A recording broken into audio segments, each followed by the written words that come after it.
Brock. Roids. Brock. Roids. Brock. Roids. Roids.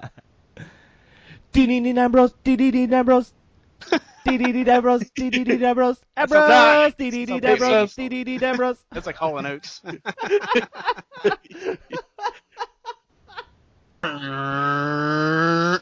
D-D-D Ambrose. D-D-D Ambrose. D-D-D Ambrose. D-D-D. This could be the podcast for now on. Just Actually, you didn't miss much. All we've been doing is singing WWE themes. Fat, fat, fat. Fat, fat. Fat, fat, fat. Fat, fat. I'm gonna have Samoa Joe's theme in my head with fat in it. Hey, that shit stays stuck in your head for a while, too. Hello, everyone, and welcome back to the Kayfabe Today podcast. I'm your host. You can find me on Twitter at MTLBroski. My name's Eric, but you most likely know that by now. I'm here as usual with Drew and Robbie. That's right, boys. You get a fucking tag team entrance this week. No more preferential treatment. Yeah. Jesus Christ, could you guys be any less hype? We're doing a fucking show here. Okay. Okay. Welcome to the shopping channel. Yeah, I always Come on, I boys. Let's bring some fire, some enthusiasm. I like tag teaming with Drew. with the Bucks. Yeah. Too sweet. All right, moving on. We got a very special guest because I hate the regular cast. We got a very special guest joining us this week from the TheHibikiTMD YouTube channel. Host of all kinds of things, so many things that I'm not even going to bother starting to name them because he's going to do it later. Travis is here, back on the podcast. Welcome back, Travis. Lock up your daughters, hide your wives. Bada boom, smallest channel in the room. Gentlemen, all apologies for missing last week when I was promoted, but it is great to be back and to make your acquaintance. Look at this. Nice. Look at this. That was Now fantastic. that promo. is a guest who comes prepared. You fucking loser. Totally I know not. exactly who this Yeah, Robbie. Hey. Oh, come on. Robbie did a good job when He did. when I let him host. When you fucking left me on my own, Drew, and I almost killed the show. But Robbie came in at the last minute and did a better job than I could ever have dreamed him doing because he's Yeah. Robbie. My God, a lot of Robbie hate this week on the show already. I brought you a shield too, Robbie. I brought 3 dislike shields. Yeah, because made out of Travis is iron, our not dislike steel. shield, man. The only episode of this podcast that has 0 dislikes on it is the one that Travis was on. He's our dislike shield. That just got you like 7 dislikes, just me mentioning it. So I fucked it up right at the top of the hour. So way to go, me. Shit. So I was about to go through my subscriber list and insult every single one of those people on it. I was like, fuck it, I'm immune. And fuck you too. That would have been good stuff. I'm going to do that one day. Roast my entire subscriber base. Thank you, fuck you, unsubscribe. Yeah. That's right. Yeah. You know what? If you like this channel, if you've ever liked any of my videos, if you've ever even thought about liking one of my videos, unsubscribe right now. I don't want you. That's like 4 of me. I want you to unsubscribe first. In fact, if you're the only one who unsubscribes, I'll consider this rant a fucking success. Why? No, I've had a long day at work, and this is the stuff I come home to. Oh no. Yeah. Yeah. Shut your fucking mouth and go make me a sandwich, bitch. You're speaking on behalf of the First Thing in the Morning channel, not the TheHibikiTMD channel. When you say that, by the way, we're good Yeah. on this side. I want you to unsubscribe from my channel. I don't want you. Go subscribe to Come Travis. over to this side. Yeah, Come over go to see the Travis. wall. He's much nicer. This is like joining WCW in 1998. Oh shit, Travis. We should feud. I'm gonna hit you up behind the scenes. We're gonna we're gonna work these fuckers. Wolfpack had Luger. That's all you need to win a war. Like you can have Robbie, but I'm gonna take your brother. Like I'm gonna. All right. Robbie's gonna leave, and then the following week I'll be like, oh yeah, Travis. I don't fuck around. I go right for the fucking heart. I go right Just for like your when family. Rick Rude showed up on both shows. Yeah. Yeah, you're gonna. Yeah, it'll be pull it. exactly like that, Robbie. You're Rick Rude. By the way, Well- made me have a huge nerdgasm this week. Yeah. Oh, yeah? Announcement. Yeah. Well, yeah. Announced in the Hall of Fame. I didn't write it down or anything, so we can just talk about it now. It's about fucking time, if you ask me. That's all there really is to say. I mean, we don't have to like go in depth. Like about fucking time. Next, like we've been waiting so long for Rick Rude to go in the One of Hall the of best Fame. heels ever. Yeah. Oh man, so intense. such a legit, and like behind the scenes, all the stories, he was a badass, like legit, like Haku style. You don't want to fuck with Rick Rude. No. Yeah. I like those A guys that are badass, fucking but legit yet, like that. But everybody loved him. Like he was like Yeah. the cool dude. Yeah. I liked him in DX as well. Yeah. That was a funny angle.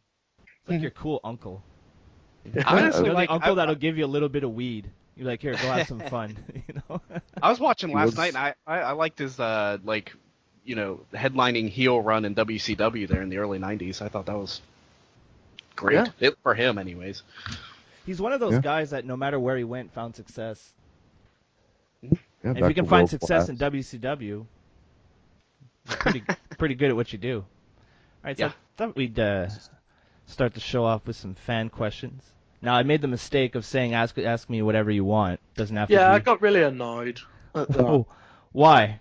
Because you know how we're all tagged in the post, and then I was looking down the comments for like coherent questions, and obviously like the top one was how much wood could a woodchuck, and I was thinking, fuck's sake, every single week.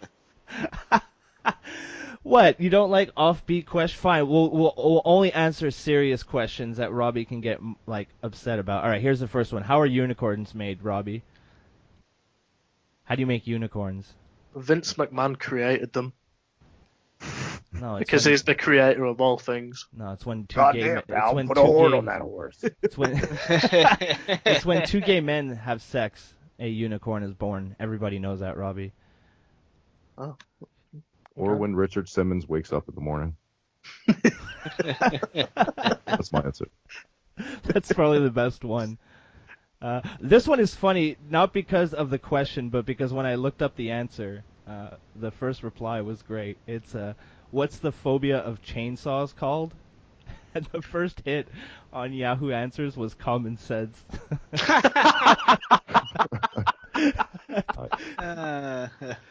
So I don't even want to try to answer that one because that's the best answer. But to actually answer it, there is no actual named. It's not like agoraphobia or arachnophobia. There is no specific phobia for chainsaws. Great I would have question. said Chainsaw Charlie. That would have been my answer. No, that would have been good That's what too. made me Yeah. happy.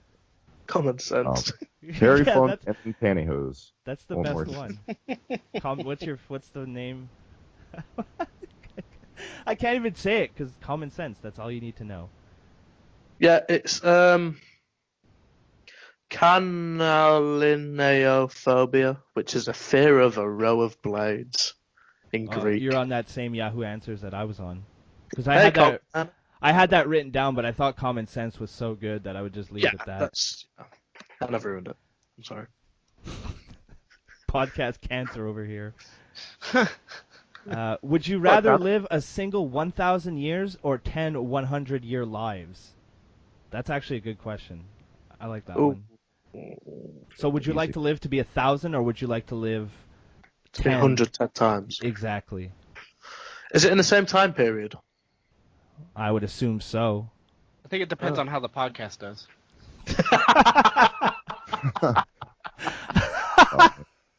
If it does good, I'm here for 1,000 years. Gonna milk that 1,000 dry for like every last little bit of ad revenue in my pocket. I like where your head's at, Drew. Thank you. We're gonna be a success because of Drew's business-mindedness. I could be if I could live to be 1,000, I'd probably have a really good gimmick in WWE at some point. Eventually, you would make it. Yeah. But see, the thing about being 1,000 is, what if you're dealt a really shitty hand? Then you have to endure it like 1,000 years. Well, Yeah, that's what or- suicide's for. Watch everyone you ever marry or love die around you. Whereas opposed to like 1,000, what was it, 1,100-year lives? Was the question? It was 1,000, a single 1,000 years or 10 100-year 10 lives. So you could be 100. 10 Whereas different opposed to people. that- Exactly. You get, Can you do it like GTA? GTA 5 when you can like change character at any time? Sure. Right, I'm doing that then. Because if it goes tits up on one, I'll just reload a different save. Tits up. Oh, fuck, boys. That's a good one. Brandon from Marking Out. You'll probably Hey. eventually hear a Marking Out ad. You're going to hate this, Robbie. What is your favorite Celine Dion song? I only know one. I'm going to go with the no, Face no. down, ass up. was that Celine? Is Celine the one who sang that? No, I'm gonna go with the song from fucking Beauty and the Beast. Anyway, that's courage. All right, we have actual real wrestling questions. I'm gonna have one now, and then I'm gonna save the rest for after, including Ben's weekly question. So how dare you, Robbie? No, because How dare you? I posted fucking, the other. How dare you groan at Papa Ben, the creator of this very podcast that you're on? How dare you? You show some goddamn respect. Posted in the chat the other day. I was like, and Kieran has really good questions, and then Ben just fucks with my head. Ben's the best. I love you, Ben. I'm prepared for the literacy migraine at the end of the show. If Papa Ben if makes Ben me said want he some was rice. coming back, if Ben said he was coming back, I would get rid of you so quick, Robbie. Well, imagine No. getting rid of your top drawer. Imagine that. That's how confident I am in Ben. No, I'm just kidding. I'm just It's kidding. like WWE firing John Cena. Oh god. Do you know the amount of you're times John Cena now? Where's your Nikki Bella? You better work on that. She's on Tinder. Woof. Yeah, good luck with that. Or Grinder. No. Are you? Is this your? Oh, are you coming out? These. Okay, good. Turn your camera on. These do great on YouTube. Are you coming out? Alright, okay. Let me turn my camera on real quick. That's like 1 million views on fucking YouTube. Right, okay. Easy. Okay, I'm gonna put my camera on real quick. Oh no, he actually is. So There's a hurricane coming through. it's been a long week. And hi Dad. We're gonna save this for later.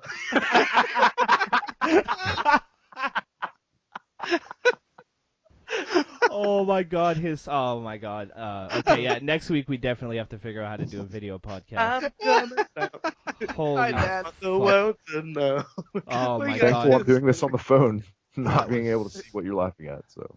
Oh, and nobody else will either, so don't feel too left out. It's just nobody else will be able to see it. Yeah. Fine. Okay, let's get back to the man. That was one hell of a fucking.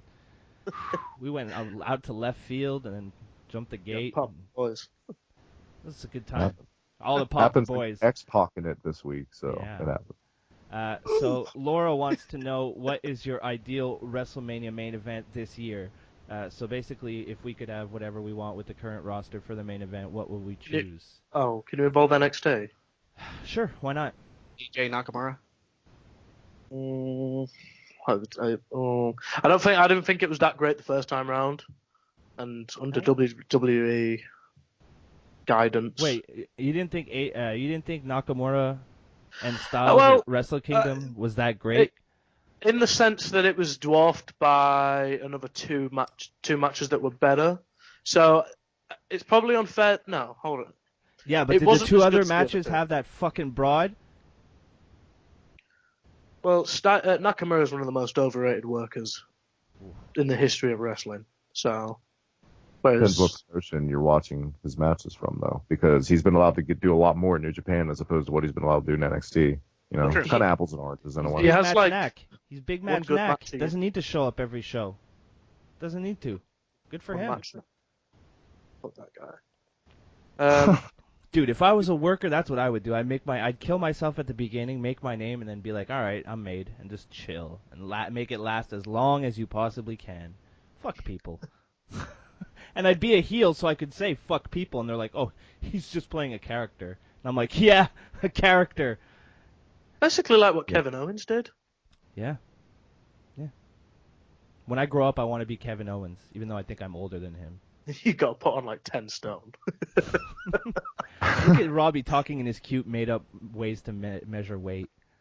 Oh, fuck. You're 10 rocks. you fucking caveman. How much do you weigh, Robbie? Robbie weighed 10 rocks plus 5 pebbles. Well, put it this way, I wouldn't make 205 live.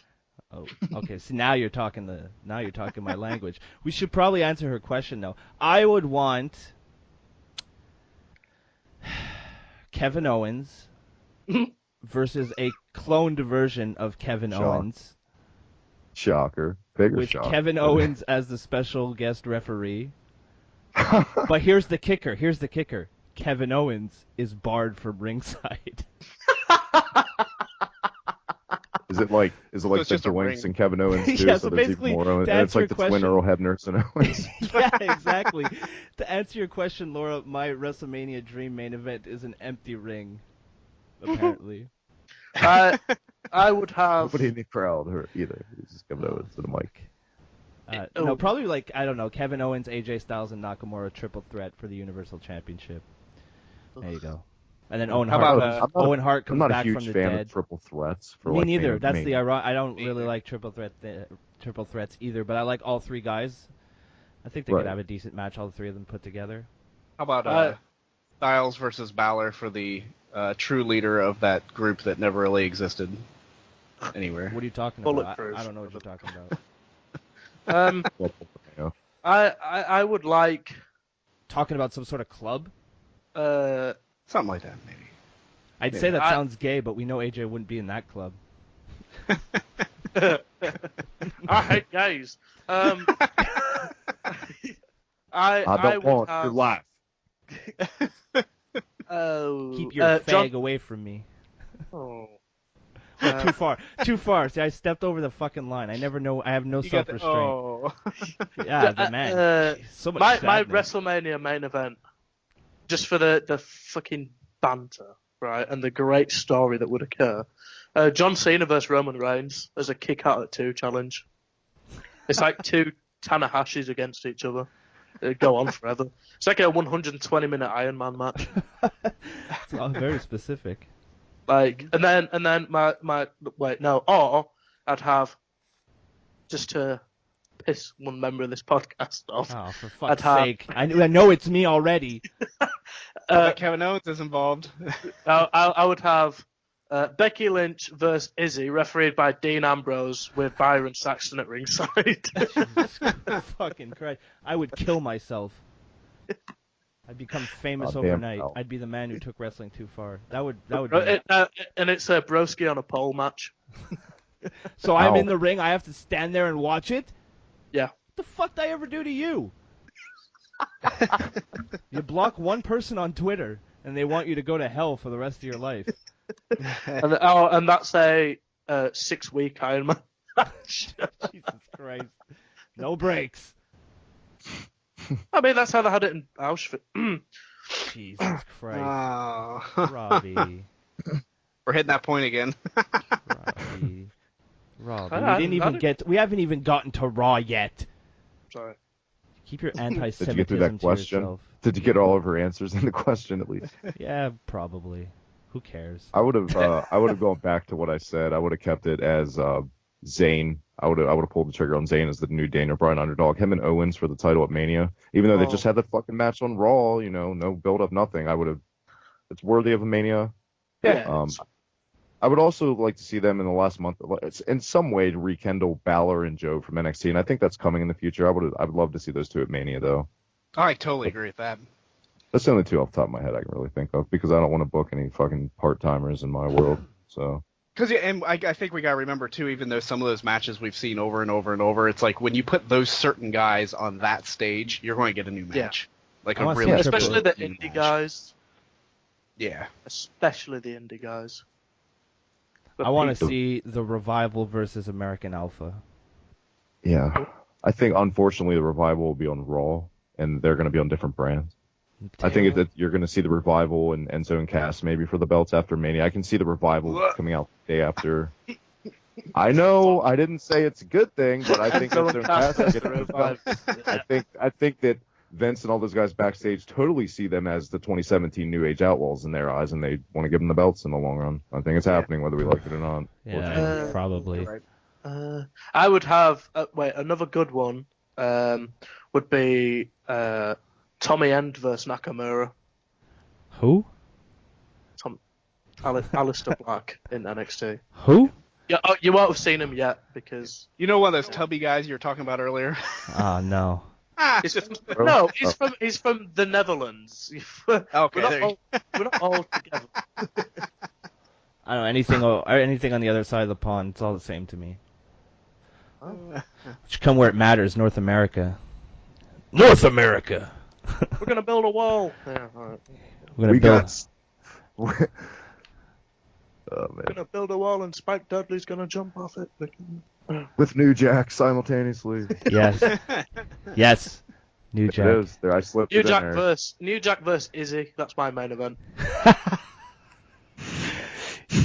You gonna pay, you little girl?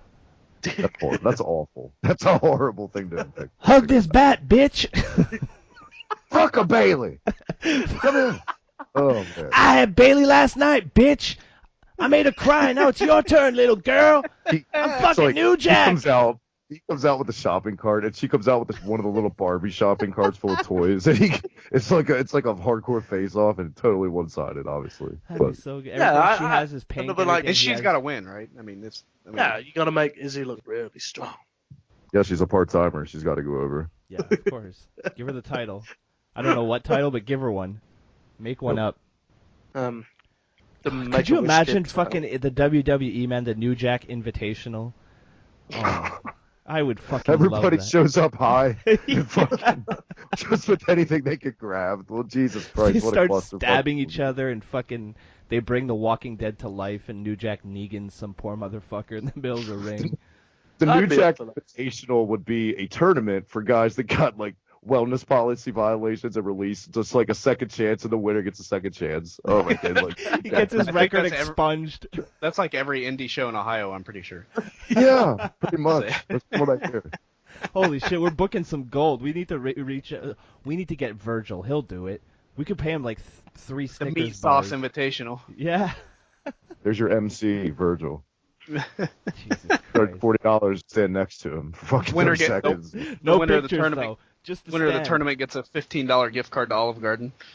that Well, he's you have to used. take- It's you just have the to buy card. Virgil's- There's nothing on it. He used the card. He tells You can, you. you can, You can reload it. It's Yeah, hey fine. man, you can reload it. You want to get a picture while you're at it? Fucking Virgil.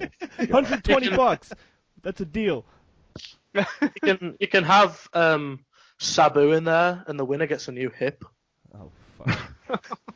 Throw Foley in there while we're at it. So literally every indie tournament, Robbie, is that what you just said? Like some wrestler's medical bill, like it's a fucking Chikara tournament to pay all 70s up or something. Who knows? But it sounds good to me. Book it. I'd watch Yeah, that that- shit. Bunch of dudes coming out who can barely walk. They're like one day away from an overdose. God, that's good stuff. That's what I miss about the 90s, man. They'd let anybody fucking wrestle. Now you have to be healthy. Fuck that. I want to see some out of shape people. That's a physical in 2017. They would never be fucking feel. Jesus. The wrestling industry would be dead. You bring the wellness policy to like the 70s, 80s scene, and you kill the wrestling industry. You actually would. Yeah, of course you would. Really would.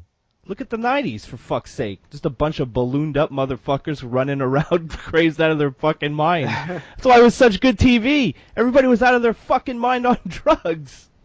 Well, That- you watch any Data Kevin pass. Nash shoot interview. Oh, God. Yeah, pretty much. Like even Moolah pimping women back in the 60s for drugs and shit. Like That's this so goes good. back to way like there would be no wrestling. Like what's wrestling? Oh, that shit they do in college. It's from the carnival that's- days, man. You fucking the lowest of the low. It's good stuff. That's why it's so good. It's dirty. Okay, how about WrestleMania Brawl for All? Featuring the current roster. Without Brock Lesnar, because that's too one-sided. I wish the Brawl for All would come back. Just was such a disaster that I want to see it again with Yeah. different people. Exactly. Not yeah. because don't get me wrong. It's not because I think it was good. It's because it was just fucking funny. WWE Not has sure enough how the second injury to go. deal with as it is usually, and bringing the Brawl for All, their whole roster would get injured. Knowing the guys these days that go down like every other week, That's a good point. That's yeah. it'd be But fun to man? watch. You know what, man? Fuck it though. This Seth might- Rollins would break his knee in a boxing match. That would be... Break his knee, get water from his corner man. Like Seth Rollins. Yeah, Bret Hart's at ringside, like, fuck. We have Oh. derailed this show. Poor Sorry, Brett. Poor Brett. but it's fun. Someone posted a flyer to a local like indie show that Brett was going to be on. And I swear to God, he looked like he didn't even want to be on the fucking flyer. It was so funny. I love Bret Hart's fucking dead-eyed stare. Oh yeah, You they're almost- like smile. No, your whole mouth. The whole mouth. Yeah, oh my god. Oh shit! I just realized. Holy shit, Drew! I would expect that from Robbie, not from you. You're the good Sorry. one. He's my favorite too. That's kind of great. Well, we often mock He the only ones we like smiles the in most. pictures with Natalia. If you notice, he looks like so miserable unless it's like a heart or something. Even with like Bruce, he looks like he'd rather be anywhere else. Well, 'cause fuck, they- have you ever listened to Bruce talk? I'd be miserable standing next to him too. Like, he sounds like a dumb Canadian, and I'm allowed to say that. Such a bitter man. He's a They're bitter all little bitter, man. man. You're not a fucking heart unless you're bitter. Owen would be bitter, but he's dead. Even then, he's probably looking up and he's just bitter He's about dead shit. bitter. Yeah, that's Next. how I'm gonna die. It's gonna be on my Damn tombstone. turnbuckle. Oh my god. Oh shit. Could you imagine if it wasn't like the ring post and it was like the post that they have now? His head probably would have like splatted on the fucking ring post. Well, that's dark. Let's get into Monday would've Night looked Raw. It would look like one of those fake electronic explosions when they throw anybody into like the lighting rig. Can you imagine he triggered some pyro and he hit the turnbuckle, launches him into the crowd? Kane comes out at the same time and just like puts his arms down. The fake Fuck. lighting rigs they have today in WWE makes like the. Do you remember the Chamber of Horrors match in WCW? Oh yeah. Oh yeah. It makes that. The shit today makes that look like fucking Star Wars. Because Jesus Christ. With the Everything's like the lever it's always falling over. mistimed. Every time, like nowadays, when they fall in, it's like there's like a lag. There's like a 2-second delay before the sparks go off. No, that's just You the know, the network. sparks went off in time when Abdullah's shit was on his head, even though it wasn't touching. But they timed it. I'm And like the, Mick Foley up there. Yeah, the lever falling over and he's having to hold it up until it's time. Yeah, the biggest stall in the history of wrestling. It seemed like 2 hours. God. Jesus. See, I miss that shit. I miss when a bunch of drugged out people ran the show, and crazy shit like that made it to TV. So good. So bad, so good. Why we have Kayfabe Today podcast today to take up the mantle of Sullivan booking. Mantle. Yeah. Mantor. Mantle. Mantor. All right, well, we're going Hard. to be back later with some more questions. But for right now, there was a pay-per-view. Although if you wouldn't have told me it was a pay-per-view, I could have thought it was a Monday Night Raw. So we're going to blow through this because honestly it was pretty fucking boring.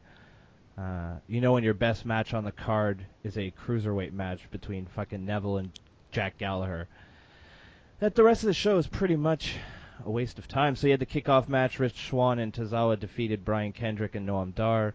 The tag team championship match, Luke Gallows and Carl Anderson defeated Enzo and Big Cass. Enzo and cancer. Yeah. I like that. And then we got Sasha Banks defeating Nia Jax. Yeah, because that makes a lot of fucking sense. Then Goodbye, roll. yeah, as if you're gonna Fucking roll. gonna Up. roll her up. I couldn't fucking even. tap I out couldn't even Tuesday roll up. night. I couldn't even roll her up if she asked me to. So I don't yeah. know if she asked you to. You might put a little bit in there. Has she had a pay-per-view or special match on the network where, since being on the main roster, where she hasn't completely botched or fucked up something? Because I don't No. think she has. Since the Hell in the Cell shit with Charlotte, like God. She did it for the Rock. But she's got that finishing move. It's called I'm related to the Rock. That's what it's called. It's not the leg drop, it's just the fat drop. I'm not like that, girls. Fat. Robbie, how dare you fat shame? Well, Oh wait, that intro might. fat.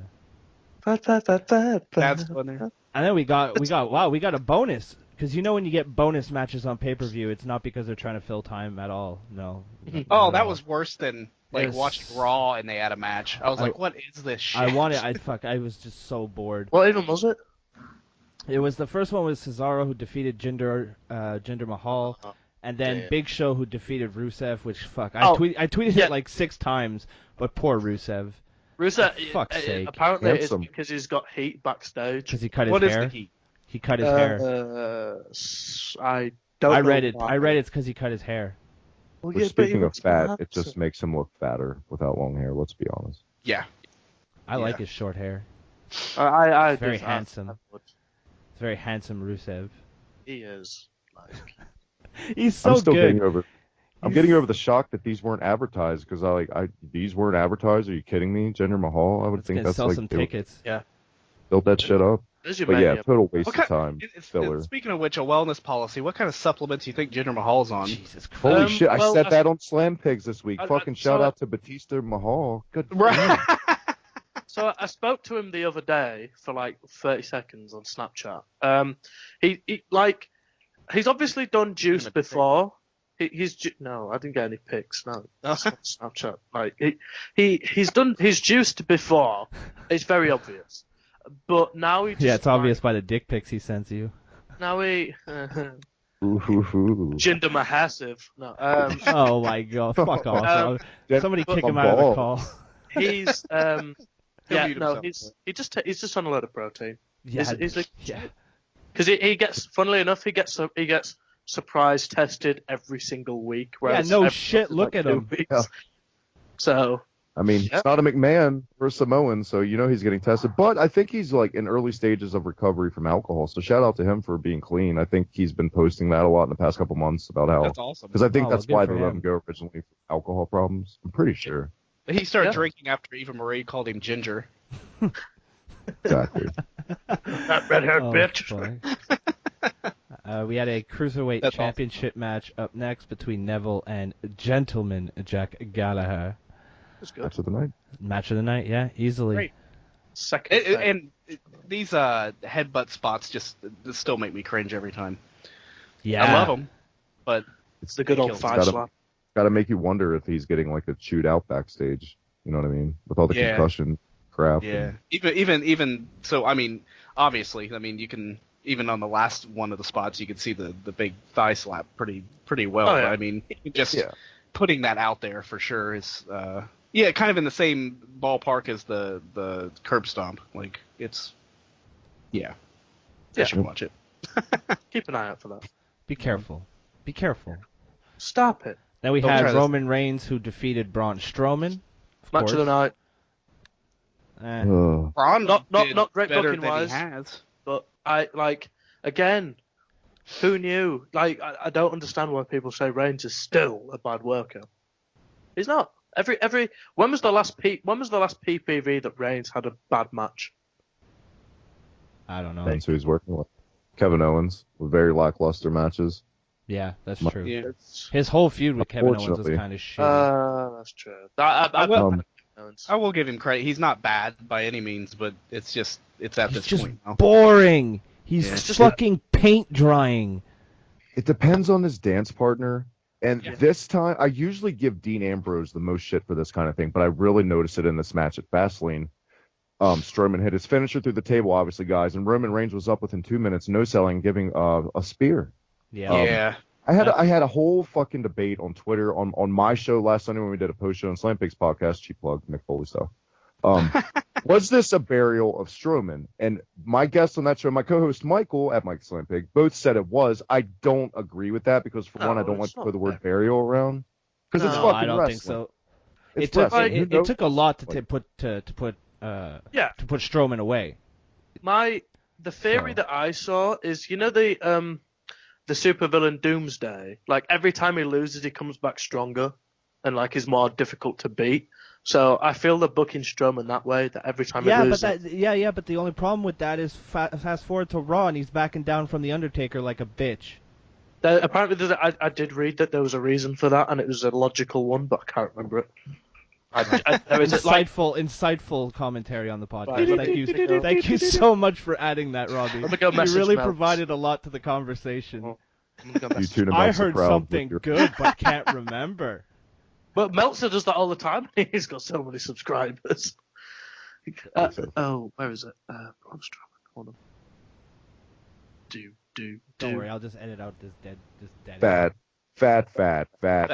Okay. Got you. Got your back. Oh, Man. now he's expected to enter the Andre the Giant. He's spot. expected.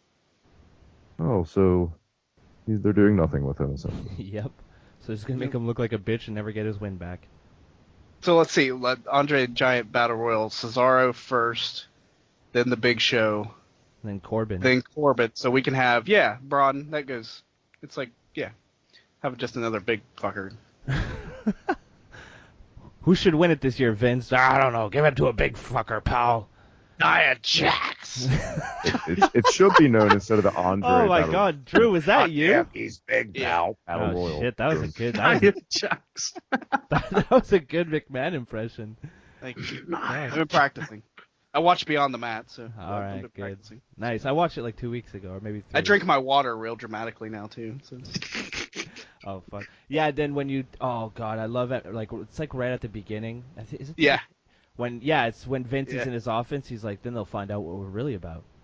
Making And he's movies. just like staring at And him. but then he takes that really fucking arrogant sip of water while he's staring the guy down. Like, all right, react now, faggot. But hopefully that simply will only be used as an entree to encourage someone's interest to then find out what we're really about. We make movies. But then he takes that really fucking arrogant sip of water while he's staring the guy down. Like, all right, react now, faggot. He's just like staring him down. And even That's the way, exactly what his face said. yeah, even the way he fucking swallows, it just drips of arrogance. Is It's it just me, or amazing. is that part always fucking awkward when Vince is chewing? Is like, we make movies. It's so weird to Yeah. watch him eat. Like he exaggerates everything that he does. Yeah, In his it's life. my favorite part of that documentary because he's just so full of shit, and when he embraces it, that's why I love Vince McMahon. He's full of fucking shit. He's probably But- crazy, but goddamn. Oh, here we go. Sorry, I found it. Right. The reason is that Vince McMahon wanted to tease a future match between The Undertaker and Braun Strowman. Giving The Undertaker a nod was not a Strowman running away from the fight, it was a sign of respect to the dead man. Oh yeah, It was I read also that too. him acknowledging their time to fight wasn't right now, but they'll see each other later. Oh, so that's what we're supposed to take away from him backing down like a bitch? Because I'm pretty sure most people took it as him backing down like a bitch. Well, yeah, but that's To make stupid. Roman That's- look strong. Braun backs down, but then big mighty Roman shows up. Well, Undertaker. we'll get to that. We'll get to that. That was one of the best segments of all time, and I'll explain why. Jesus, that's not hyperbole at it's- all. Yeah. It's the Up Jordans. next, It's Raw- the Jordans. The What's tr- that? I was going to mention that too. I missed that. What was it? Green lighted that bullshit. God. I still don't know what we're Jordans. talking about. Well, the, Roman Reigns with the Air Oh, Jordans. yeah, to his with his, repertoire and his wardrobe. Oh, God, yeah. Looking like Big he's Brother never- Russo now. He'll have light up shoes at Mania, just watch. oh, fuck. He'll have the, And his vest is I gonna light choose. up every time he punches. bring it to the flow. What? Big the feel sound- God. Roman Reigns. it sounds crazy, but I think I'd like him probably just even the slightest bit more if he get rid of that fucking vest. Yeah. Definitely. He's The got a vest- really good body as well. So I don't know why they're like... God, that was Only gay. people Yeah. pull that. I love how no Hey, one bring said that back anything. to Robert's time. For the amount of times that I say I say something awkward and you guys let it linger, I'm proud you guys let that linger. Good job. It's not just me. All right, Getting so close. we've spent more time on this than I want to. We had Bailey who defeated Charlotte. Because let's Fucking end the fucking streak. Let's end Charlotte's pay-per-view streak a month before WrestleMania on a throwaway pay-per-view. Fucking Now- idiots. You Now, know, let's go back a little bit from it though, just for the fact of the streak was fucking stupid. Yeah, of well, course. yeah. Like, But it was ridiculous. something. If you're gonna make a big Was it? deal about Was it? something, don't end it on a fucking throwaway pay-per-view that's basically like a beat- glorified Raw. Yeah. Yeah. Fuck me. I was Like- so pissed. I was so pissed. Another- I don't even care about this fucking division. Another part of it, right, is that Baylor should have been DQ'd the moment Sasha Banks put her hands on Charlotte. Why is Like Bailey a that. heel? Why is Like- Bailey a heel? She's being booked as a heel. The Why? fucking referee was looking right at Sasha Banks. I was Right at reading Sasha through the rule Banks on the book ramp. on my lunch break, and it's Did not you even actually like buy the rule book? Yeah. Mark. it's, Mark. It's not it's not like- it's literally it's not even if the opponent if like an outside interference takes place and the opponent strikes. It's the moment you even lay a finger on the competitor. Yeah. It's a DQ. So Go ahead, Robbie. Sorry. it's ridiculous. Like at that point, I was like, all right, where's the DQ? So they're And going she to use won- it to promote the book.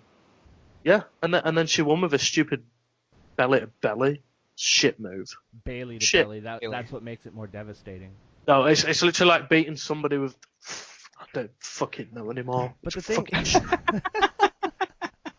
This fucking women's division, woof. It's bad. It's bad. Yeah. We'll talk about it when we get to Raw, but it's just suffice it for now to say that it's bad. Bring back Fabulous Moolah's Ashes. They'd be more entertaining. For what it's worth, I read that there was like a miscommunication on Banks coming down, like the ref wasn't prepared or something like that. I don't know. But that's Even- if that's even- the case. That's 2 in one night for Sasha Banks because she did it earlier, where she was supposed to grab the bottom rope earlier than she did, so she botched that shit too. Yep. Yeah. She's not oh, man. good. She's not a good wrestler. I No. don't buy into it that she is. And finally, the moment we all knew was coming. Goldberg defeats Kevin Owens in under 2 minutes when Chris Jericho's music hit. That's what I noticed. That's what I can't believe it took me this long. But if ever you're in a situation where you got someone who's pissed off at you, and you wanna like get the upper hand, just start playing music. Because once you play music, the person who's attacking you is just in a whole different fucking plane of existence. And they can't see or hear anything else. They completely forget what they were just doing that second before. Because, oh my God, someone played music. I'm going to stare directly at where the music's coming from, no matter what's happening behind me. It's You like met you him back their ass with the music. That's totally what we It's Can like you imagine? I love wrestling, but that shit it's always even It's when a I was a geek. kid. Even when I was a kid, I was that shitty little kid at shows when the heels music would play. I was the one like, oh no, wrestler A, wrestler B's behind you. Stop looking at the fucking screen. You know, like really just it's something I can never accept. the only you person that I feel can get away with it is the Undertaker because of the gong. Like that would put me off. The Undertaker's dong. Yeah, the Undertaker's dong. But like Kevin Owens literally looks like he discovered fire. Yeah. He literally went, oh. What? Yeah. You think about it, how silly it is. A lot of these guys, if we're looking at realistically, the baby faces are complete dicks. They're not going to help you until the sound guy hits their fucking music. They're going to wait for you to get your ass kicked. Well, I can want you that imagine top, like brother. in like the kayfabe world too, like the guy standing behind the curtain, he's like, all right, here I go. I'm going to go sneak up on this guy and attack him. And the moment he puts his foot out there, his music starts playing. Like, fuck! He's like, shit, The hell? guys. I just Come sneak up on. on him. Fire. Silly soap opera-ish bullshit that WWEs are fucking masters at. And I don't want to get worked up about this. I'll give my 2 cents on it real quick. I love it. At the time, I was really pissed off, and I looked at it as an entire bitch slap on the whole young roster. I've cooled down my jets on it, though, and thought more long-term with the booking on it. And depending where they go, we'll see, but I just learned to accept it. It is what it is. You know And what there's I no don't sense But in the it. thing is that they've conditioned you to believe in this new era. They've been fucking shoving it down our throats for like a year, and then they come in and it's like new era. Goldberg isn't very new. You know what I don't That's get? what pisses me off about. I don't care that Kevin Owens lost. His title reign was Goldberg- kind of boring, to be honest. Goldberg is so new, he can't bump. Yeah, exactly. God forbid. Well, no, that's You know- He hasn't taken Well- a bump in 13 years until on Raw. Oh, yeah, I was gonna Yeah, say. like what I don't. Yeah, and he still took it wrong. What I don't get. Right. Okay. They're trying to like WWE's aimed at kids, but the majority of kids weren't even alive when Goldberg was a big thing. Yeah. And the majority of nostalgia- kids are sitting on their couch going, well, that was bullshit. Yeah, like I was sat there, right? I wasn't even like. I mean, I was alive, but I didn't fucking watch wrestling when I was like 3. Like that was the first live Goldberg match that I ever watched on Sunday. Like I missed the Survivor Series one, and then it Poor came you. out, and I was like, oh, "Sweet, okay, here we go." Ding, ding, ding. Nearly botches a spear. Nearly botches his jackhammer and turns it into a fucking brain buster. And I'm like, "Oh, it's over." Yep. Yeah. It's not like he had Mac Classics that you missed out on before that. So That's true. Like if it Well, had the done like Regal match, of course, but just like, imagine, and this is I think what really made it. This is what really makes it fucking where we're at in wrestling. Imagine in '98 when Austin was on that fucking tidal wave of momentum going into WrestleMania 14. If at the last second said, nope, we're gonna go with Nick Bockwinkel, a fucking part timer from the past from like 15 years earlier, it would have And made they- no fucking sense, and it Yeah. would have killed the product. And the sad It part is would've- that would have been like the right time frame too. It would have been somebody like fucking Nick Bockwinkel. Now we're looking at it here like it's something like, oh, it wasn't that long ago. Fuck yeah, it was. There are so many fucking wrestling podcasts where people debate the fact, really wonder why wrestling is in the state it's in and why people are so bitter. This is exactly fucking why. Yep. This is exactly why. I hate the people. You could have not gotten away with this in any era. You couldn't have gotten away with this in the 50s with Gorgeous George. Fuck Gorgeous George from 1905. This would have been the same thing. That's just asinine. It's a slap in the face to the guys that are there all year long. I'm sorry to get pissed off on your show, but goddamn this fucking match, man. Yeah, It I really totally agree. fucking. The people that annoy me are the people that like try to ironically thought it was cool. I'm looking at you, Elliot. They thought like, Woo! no, honestly, nipples. they were all like, oh, tops off for Goldberg, and I'm like, right, come on. I mean, fuck off. Like, if you watch more Elliot's a than WWE, troll, though. yeah, I know. Like, he asked me on Monday. I saw him on Monday, and he's like, were you pissed off at Goldberg winning? And I was like, I literally just went, is that a rhetorical question? Like, I try not to get too worked up by WWE because sometimes Just like, fucking you know, when put him in a it's- headlock and knock him out, Robbie. it's like dude, you could take him. it's like when an ex-girlfriend, it's like if your girlfriend constantly cheats on you, you're not surprised by it anymore. You just kind of expect it. You're like, oh, That's a really good analogy, actually. like No, except it's wrong because if your girlfriend keeps cheating on you, you kick that bitch to the curb. The fuck out of I here. with cancel that my noise. network. I think WWE on a weekly basis with Raw being as much fillers on there, I think they make us angry every week. I think this was more of a case of they disappointed the fuck out of us. And it always hurt more when your parents said, I'm more disappointed in you than I am mad. That shit always cut more Yeah. deep. You know what I mean? Yep. We had such expectations for this new era, this WrestleMania, because last year's Mania sucked. So you would think they'd put 2 seconds of fucking thought into how to salvage this year's, but here we are. This year's is going to Well, be bad. And we know they can do it because, 31 looked like it was going to be a dumpster fire, and then it ended up being great. This Yeah. one's going to be bad. 30 as well. I 30 think looked like shit, but it was good. this one's gonna I'm be going into this one bad. this year expecting it to be bad because Yeah, last year I expected it to be good going in, and that fucking backfired big Well, time. And that's like this pay-per-view. I had no misconceptions. Like even talking on the podcast before, it's like going into Fastlane, I was like, this pay-per-view is going to suck. Yep. And then it was worse. Yeah, yeah, that- exactly. They managed to surprise me with how bad it was. Like I was tempted to not even watch it live, and I still did. And I was sat there, pizza in hand, Ben and Jerry's in the other, and I thought this is genuinely the worst thing. Robbie had Depression a fat eating. Robbie had a fat girl date. I didn't. I felt sorry for myself because obviously they fucking put us through that. I think And, I saw you tweeting, and I think that was the night that I tweeted. I'm like, you staying up for this, you poor bastard. Yeah, I was like, yeah, you tweet. Are you actually staying up for this? I was like, well, yeah. I mean, I had a train to Well, Mom catch and Dad were 5 still o'clock. wrestling, so he couldn't sleep.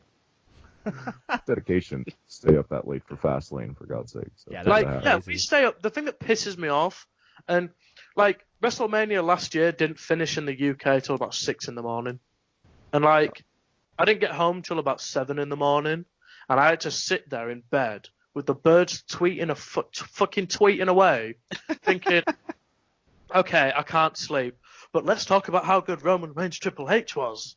Fuck off. That's Like, a hell of a dynamic to hear birds chirping and 80,000 people booing at the same time. Yeah, I'd like, vote on I that. don't mind. I honestly don't mind losing sleep if what I've seen was fucking good. Like, I didn't mind losing sleep when it was Roman Reigns vs AJ Styles because it was good. When it was Kevin Owens, Sami Zayn because it was good. When it was John Cena, AJ Styles because it was good. The moment you make me stay up till 4 o'clock or till 4:15 to watch a 20-second squash match, you've not made me angry. You've just disappointed me. You don't want to disappoint Robbie. He's got a baby face, so when you disappoint him, it's even that more heartbreaking. Yeah, like I was almost like I was actually angry. I wasn't. In fact, I wasn't even disappointed. I genuinely, I threw my controller at the wall. I was like Whoa, I was mad. I whoa. was mad. All right, we'll try to But calm my- down. We'll try to calm down, Robbie, and while Robbie calms down, we're gonna have a little message here from some friends of the show, the Shining Wizards podcast and the Marking Out podcast. So listen to these ads, and then come back, please, or don't. I don't care. If you're not tuned in to the Shining Wizards, listen to what some of our fans have to say about the show. Oh my God, I just love the Shining Wizards. It's 4 fucking virgin marks complaining about a fucking fake fighting show. Keep going, boys. The Stallion fucking loves you. Tune in live every Tuesday night, 7 p.m. East, rantemradio.com. It's the Shining Wizards, where it's wrestling talk and talk about wrestling. This is Marking Out. Hello, it's Brandon. And Dave. And we do a weekly pro wrestling podcast called Marking Out. And you can check us out on iTunes, Stitcher Radio, Google Play, and markingout.com. You guys are awesome. As always.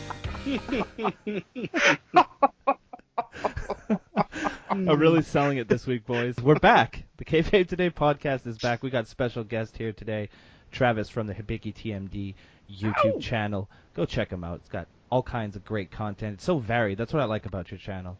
There's all kinds of good stuff on there. You want some videos? He's got them. You want some podcasts? Here, stick this in your fucking ears. Travis, I appreciate it. Actually, Yeah. I have a quick question. We got a fan question that I wasn't gonna take, but since you're on the you're on the show this week, it could apply to you too. So, somebody I don't remember who this came from. I forgot to add your name, so I'm sorry. But they want to know what is the best part of creating your YouTube channel? Me. Yeah, it's getting to podcast with Robbie every week. Yeah, the best part of creating my own YouTube channel is burping on my own podcast too. That was me. I apologize. No, seriously, the best part about it has been meeting people like you, Eric, all you guys. Just getting to interact, just me. whether it's good or bad feedback. Well, take it however you want. I don't know. It's cool, man. It's cool to. It blows my mind that like people that listen to my show in the UK or something. I don't know. It's surreal in a way, but it's awesome. It's good stuff. And once it stops being fun, I'm done. That's my whole philosophy. And any up and comers that want to make content, it's the best way to look at it, in my opinion. Yeah, don't pander to your audience. Just do what you want to do. And if you do what's true to you, and you do something that you like, it comes across. So just do that. Yeah. For me, the best part has been. Aside from meeting really, really cool people, is getting to work with different people.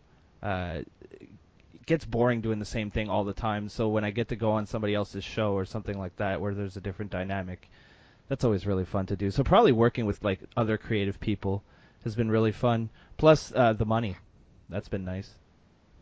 Yeah. It's the best part, to be honest. It's those big fucking YouTube checks raining down on me. I'm sitting in a bathtub full of money right now, so... Oiled up money. Up in the house. That's how I do Hey. that.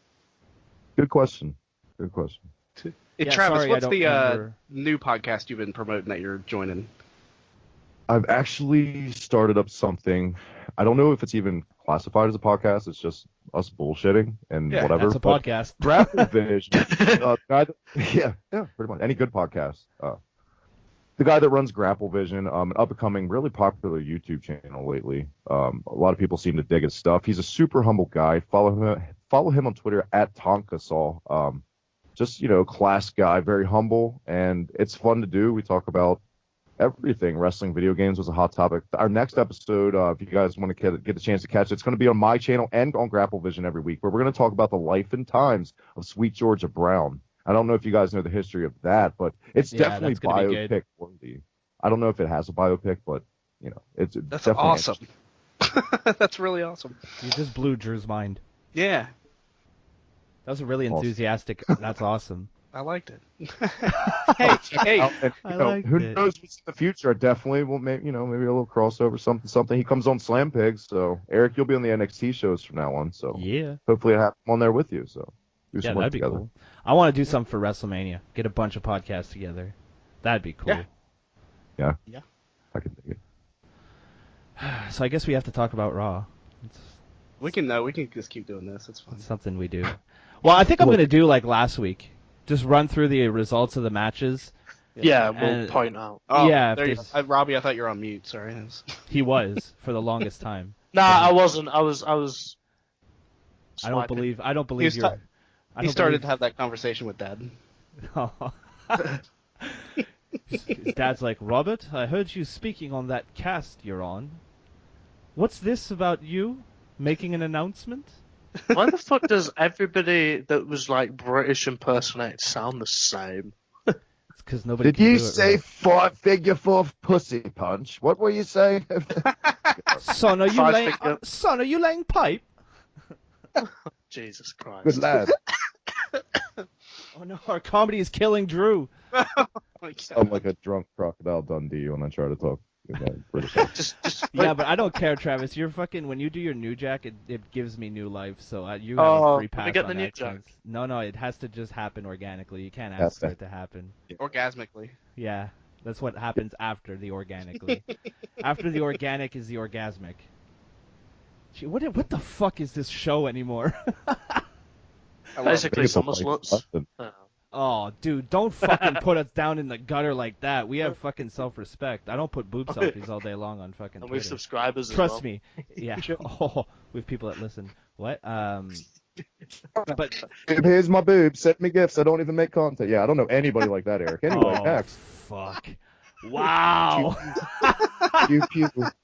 I know exactly what he's talking about. That's fucking I know you beautiful. do, and that's why I said So next, beautiful. so we don't have to tap.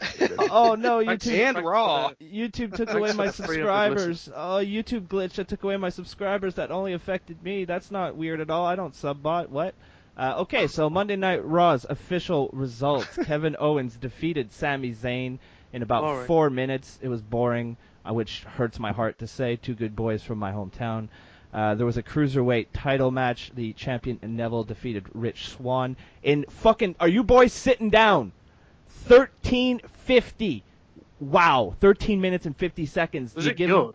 Yeah, it was good. It was good. To be fair, it was a great match, but Sami Zayn and Owens got what'd you say, 4 minutes? 4 minutes. Something. 4 I minutes. think they flip flop with what they want to prioritize every week. Yeah, but And plus, yo, I get it. They're trying to get the cruiserweights over more with their in-ring, more than the guys that are like a Zayn and you could even say that Zayn and Owens are kind of established at this point in a yeah, way. they definitely are. Yeah. At least Owens. Real is. quick, I don't want to backtrack, but the show started off really good in my opinion. I just like that old school '98 Raw feel of guys coming out to save other guys, and it got the crowd fired up, the Chicago crowd, which was a good crowd. I totally I agree. just wanted to bring up the. Yeah. Oh yeah, well we're gonna go. I'm just going through the matches real quick. We can go Oh. back and pick out parts of the show. Yeah. We probably should explain up. how we do things now, but yeah, No, you said it. I just fucked it up because that's what I do. Boom. that's why we have you on. Take the heat off Robbie. You can't. I enjoy the heat. It's all right.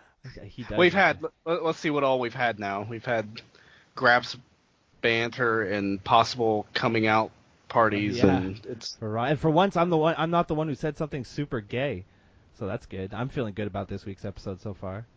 Yeah, you're feeling fabulous. Yeah, I'm fabulous. Yeah. Well, check it off the list. Yep. Well, I just ruined that. Days without. I have a chalkboard behind me. Days without saying something gay. It's always at 0 because I have to say something gay every day. It's my gimmick. All right. So then we had All day. actually, you know what? Shout out to the fucking ring crew who got 13 minutes and 50 seconds for their hard work. So props to them. That's what I was most happy about. Although it was a very, very good cruiserweight match. We had the Raw Tag Team title match. Yeah, I'm just going to skip it because I don't care.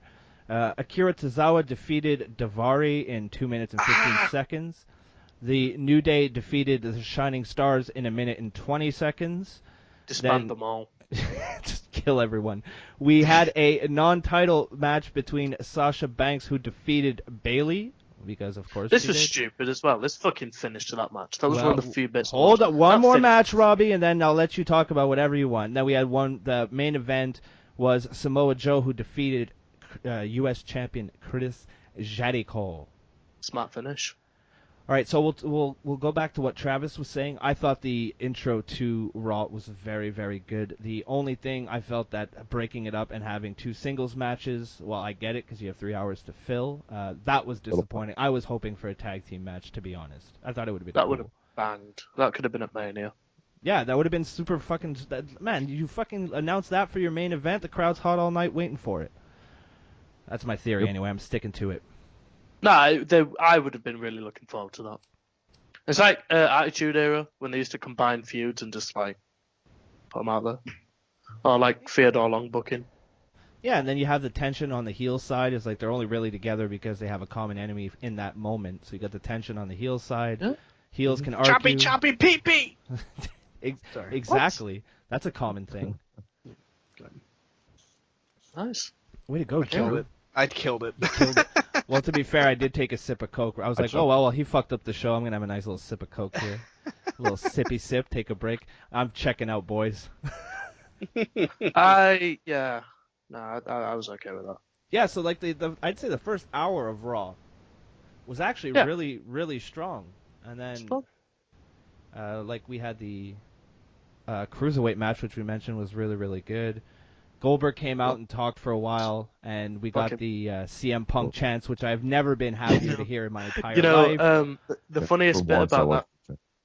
The funniest bit about that was supposedly there's backstage footage, supposedly, of Heyman standing by the curtain, and the moment they can hear it in Gorilla, Vince is just like, get out there now. Yeah, that's what I figured. Get out there now. Like, and then, because the funniest bit was Goldberg bought into it and didn't get it. He was like, yeah, I hear you. I hear you. It's like, hey, Bill, that means they're fucking bored. That means that they want you to go away. When you dedicate a title to the fans and they still shit on you, it's probably not working. Yeah. It was the only time that I did, like, I don't ever try to justify CM Punk chants, but they're in Chicago, people are pissed off with the product, especially the night before. I give them leeway to do it. Oh, I was completely okay with it. As someone who hates that chant normally and says that it needs to die, because in most circumstances it does need to die, yeah, it was Chicago, and and I agreed for the reason. Like, yeah, I get it. I'm pissed off too. I probably would have chanted CM. I know I would have. I'm a fucking man. Same. I would have put both hands out in front of me as well. CM Punk! Like, along to the syllables. CM Punk! Of course you. Nice. I would have been thoroughly invested in that deep promo by Goldberg. I would have been hanging on every word to that promo because it was awesome. Oh, I bet it was. I would have been chanting. Would you have ripped off your shirt so you could feel like fucking his son? I think we're forgetting the biggest one of all, guys. Speaking of the fans on Raw tonight, we were forgetting the biggest thing of all. My mind was fucking blown because shout out to the Rick Steiner fucking cosplay fan who fucking followed me and tagged us. Yeah. All of us. Did that just happen? Famous. That dude was awesome. Yeah. Wait, that means he must have fucking tweeted himself, like searched himself on Twitter. The people that were tweeting about the Rick Steiner guy. What, you don't vanity search, Robbie? No. Yeah, you do. Of course you do. That's what you do when you wake up. Well, TMZ are at my door every day, so what's new? They want pictures of you coming out in your Harley Davidson muscle shirt. And your dad. They want pictures of your dad crossing his arms and being disappointed in you. The fuck? Yeah. So then Lesnar came out and F5'd him for his. The funniest thing. Yeah. I was like, he lifted Goldberg up. I was thinking in my head, how long is it going to be before Goldberg lets go of the title? Yeah, he was holding on to it like, please don't leave literally me. fucking Jack and Rose from Titanic. Like, don't let go, Bill. Don't let go. That's like the second Titanic reference of the show. Well, it was a bit of a fucking crash anyway. So. Jesus. It's too many. So. Good one, Robbie. I don't really want to talk about the tag team championship rematch. The only thing I will say is that Enzo getting kicked in the face is quickly becoming my favorite part of Raw. It's 2 weeks now. Could be a gimmick. Yeah, it should be a gimmick. Kick in the face, Enzo. I still am. I am still offering out Enzo for a shoot fight. Yeah, you could kick his ass. I could probably fucking beat up Cass as well. No, please, come on, Robbie. Hey, I'm 5-0 undefeated in shoot fights. Yeah, but you've never faced someone like Big Cass. Yeah, well, he's only big until they kick him in the dick. Dick Kick City. Shout out to Brian Zane. I had some kind of faith in what they were going to do with Enzo and Cass on the main roster until I saw that KFC commercial, and I was like, yep, they're going to fucking commercialize the fuck out of them. It's going to be lame. A couple tenders. I hate them, but that makes me laugh. It's funnier when you do it. Yeah. Couple of Vedas. It's Big Van Vedas. Yeah. Couple Vedas. I don't get it on the main roster because you're making a Goofy and Kitty, and that's not what got them over in NXT. Yeah, I said it before. It's a gimmick that worked well in Full Sail that after a while now is ready to die on the main roster. Adam Rose. Yeah, Adam Rose on the body. Who else? Fandango. Oh, it's way too many to keep talking about, probably. Cause I think I was thinking about this the other day too, but I almost think we're like in a new generation past of where having somebody come out every week and say the same spiel over and over and over used to work, but now it's just not a part of this. Well, it shouldn't be a part of this. No, like the New Day shit. For a long time. This one, everything's so instant now with YouTube and everything. Nobody has that attention span for one. Exactly. If it's a catchphrase, it can work. Like, and that's the bottom line for Stone Cold, because you don't know when it's going to happen. Yeah. But like when it's always part of your entrance, there's only so many times. Like, I only stopped saying the whole New Day, don't you dare be sour, like 5 months ago. So I was saying it for a good year and a bit. So, like, as well. I still say it. Oh, for fuck's sake! I get called King Mark. You can call me a Mark. No one's stopping you. I'll just fucking kick you off the show. You are King Mark. Mark Curtis. I actually. Mark Curtis. Yeah, I'm You're not fucking King Mark. Mark. I am the Super Mark. Mark Curtis. All right, I hate you, Robbie. All right, then we had here. This is what you wanted to talk about. Then we had a never-ending fucking promo from Bayley, which, surprise, surprise, is every single promo she's ever cut on the main roster. I can't. Why do they give her? Yeah, I'm happy to be here. It's my dream to be here. I can't believe I made it here. Now that I am here, I'm going to stay here. Just once Bayley say, I'm going to kick her fucking ass. She's a white. She's a white female Apollo Crews. She is. Like them two together, it's like fucking Powerpuff Girls. Holy like shit. Those two could be caught up in the middle of a fucking bank robbery. I'm just happy to be here. I'm just happy for the opportunity. Like, I'm so glad they considered me to be the getaway girl. No, yeah, but like I don't think they quite realize how bad Bayley is on the mic. Fucking hairy back Bayley. Whoa. Oh. Oh God. Could you imagine she comes up to you giving you a hug, and then as she gets in, you just see like the hair sprout from her pores. And you're like, no, but by then it's too late, and you get your face first right into some fucking hairy lady shoulders. Oh, whoa. You described that all too realistically. It's not like it's happened to me or anything before. Who have you been hugging? Viscera. Oh wait, that was a guy. No, I only hug. I only fuck off.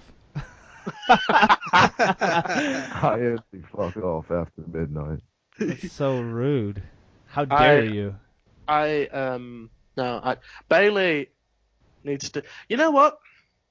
Bayley needs to go back down to NXT. She's not ready. I'm not hearing that the people saying Nia Jax isn't ready and people saying, Bayley's ready.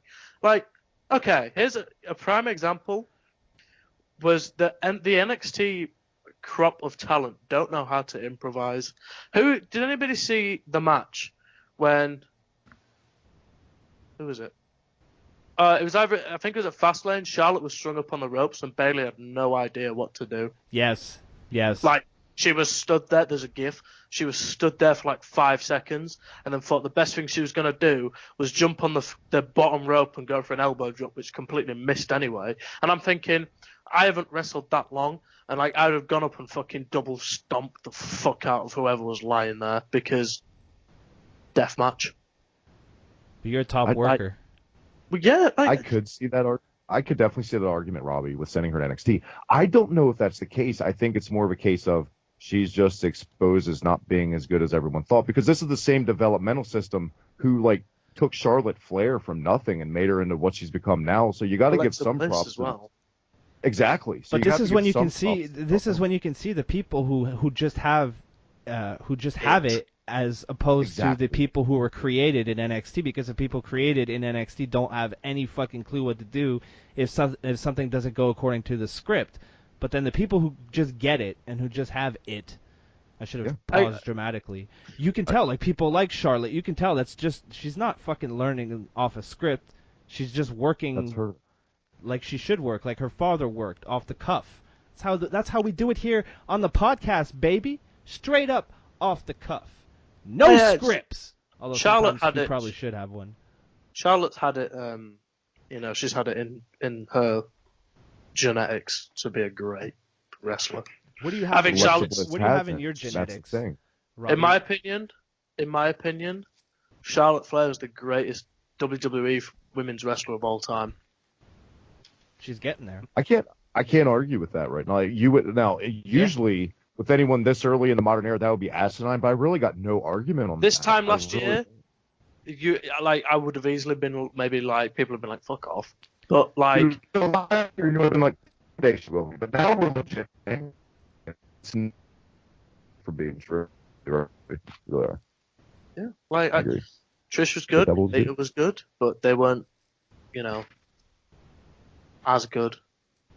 And people that bring up like Fabulous Moolah, there's fucking like 12-year-old kids that try to be edgy. Oh, Fabulous Moolah was good. I'm like, you've never seen a Fabulous Moolah match, have you? I've never seen a Fabulous Moolah because they don't exist.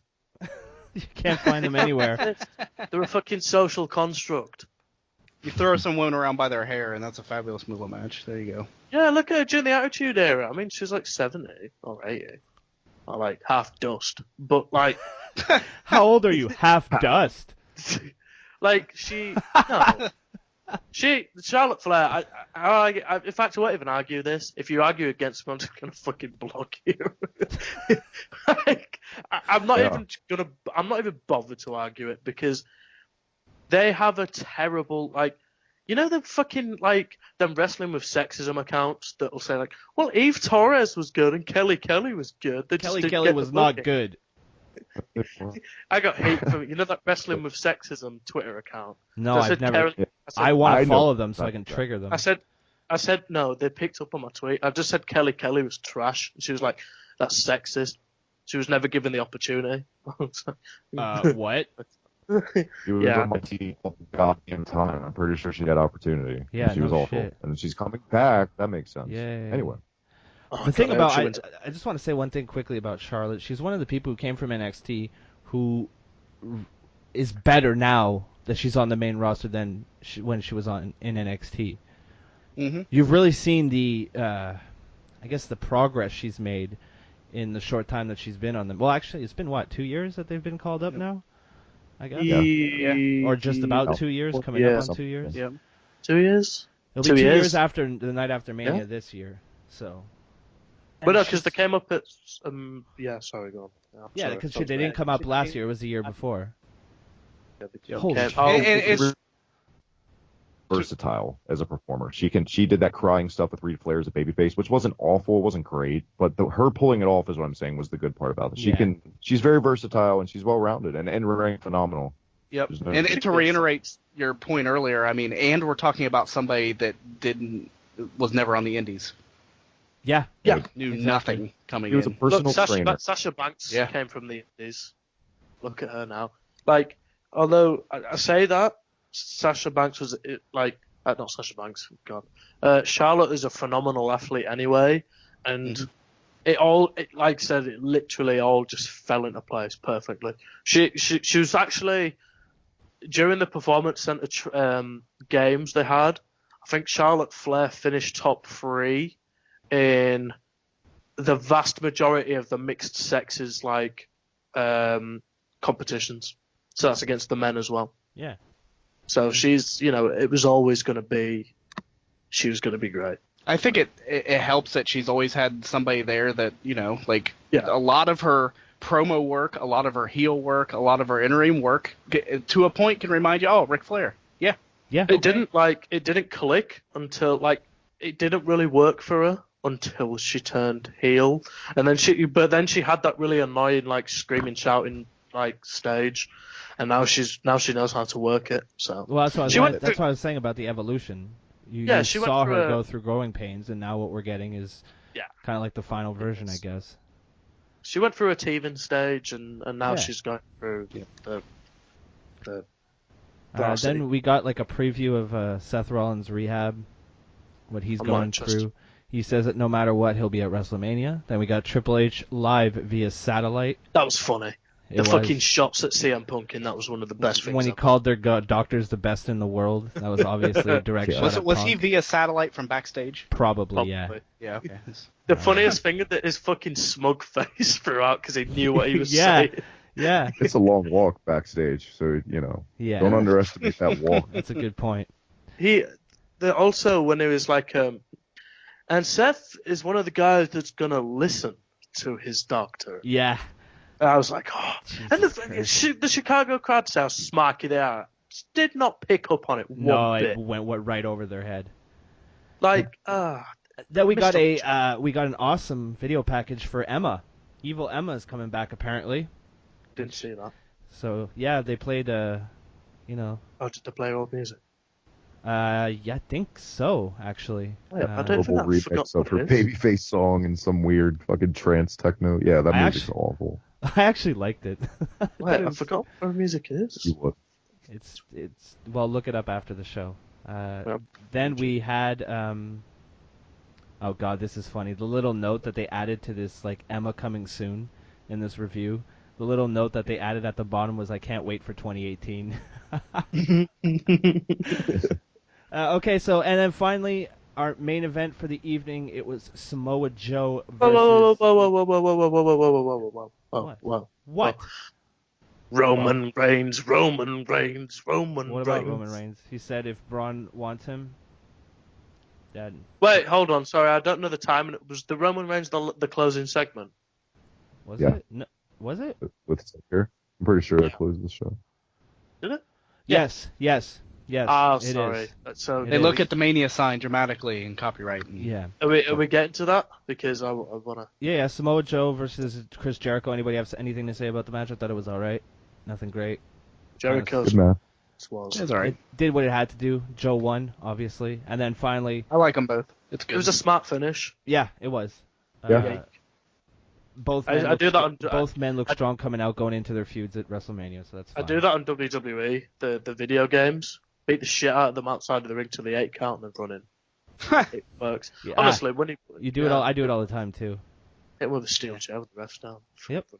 And it's really, and as we know, I mean, heading this close to WrestleMania, it's hard to have a finish to any match with anybody. So yeah, but everybody's got to look strong. This was done pretty well. So yeah, I can't wait to see the fucking rope finishes and the run down to Mania. Yeah, should be interesting. Okay, there you go, Robbie. Here we go. Now you get your chance. There you go. Talk about it. It's Reigns and Braun Strowman. So Braun Strowman is in the ring, and he plans to kill Roman Reigns. Pretty much, that's what he wants to do. But Roman Reigns doesn't come out, does he, boys? Nice try. And mute. Is that part? What was that? Instead of Roman Reigns. Did they fuck up the theme song on purpose, or was this like an accident? You know how they played Rangers theme first, and then probably they probably fucked it up. So Roman Reigns' music hits very briefly, and then we are greeted with the very familiar gong. Dong. Not dong. Well, bell sound of a the Undertaker's dong. Sounds. Man, how sick would it be at WrestleMania this year? Instead of the gong, you just hear bell sound. Yeah, they hire me to do it. I come out on stage. And I'll shout out this show too, by the way, while I'm out there. Don't worry. Shout out Kayfabe today. Bell sound. Yeah, bell sound. Check out Kayfabe today. Bell sound. I like it. Yeah, but fucking between gongs, you fucking plug in everything. Bell sound. Check out TheHibikiTMD. Bell sound.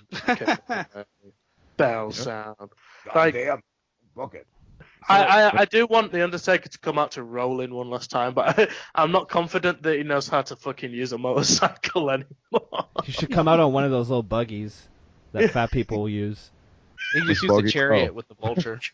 Like a couple more WrestleManias, and he won't have a choice to go back to rolling. He'll just come down on those one of those little buggies. Fat. Soon it's gonna be a fucking walker. So. Fat. Holy shit! Could you picture the Undertaker on one of those little fat people buggies with Samoa Joe's music while we stand on the back of the buggy singing "Fat, fat, fat, fat, fat"? By God, he's on a rascal! My God! Hey, Look at the carnage! Oh my God, is that who I think it is on the back of that tricycle? Is that, my God, it's the Kayfabe Today podcast. And it's a Here hover comes round Izzy son with of the a shopping man. cart full of Barbie dolls and New Jack's mom. Yeah. Jesus Christ. A hover round, for God's sakes. Jesus Christ, New Jack just parachuted out of a helicopter and hit Izzy with a leg drop. Good God Almighty, he's dead. Now he's banned in the state of Texas. Again! That son of a bitch. Again. Twice in a lifetime. Horowitz wins.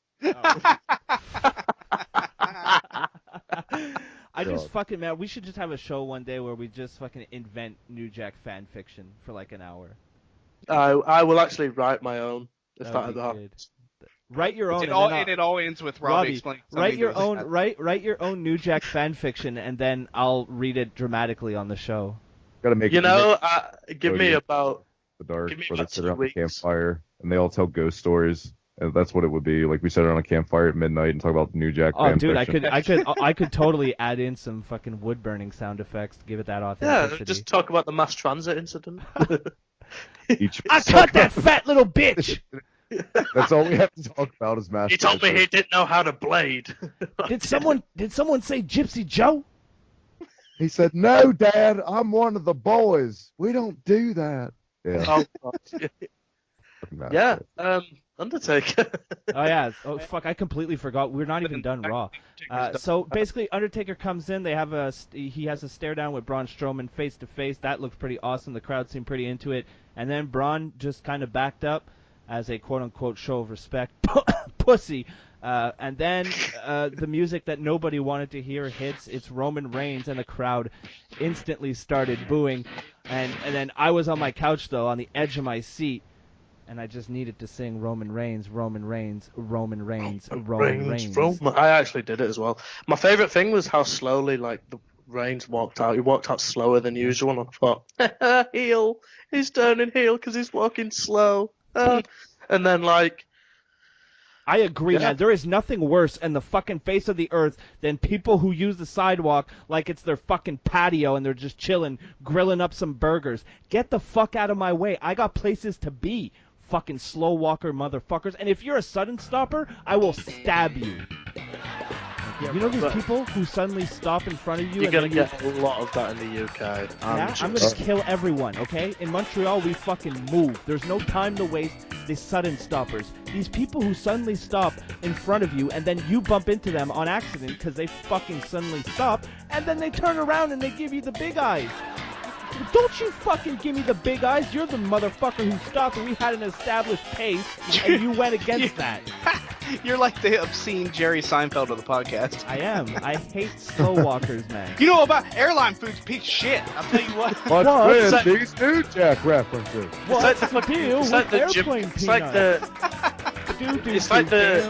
I'm going to play the Seinfeld theme the entire time I'm ranting just now. You should.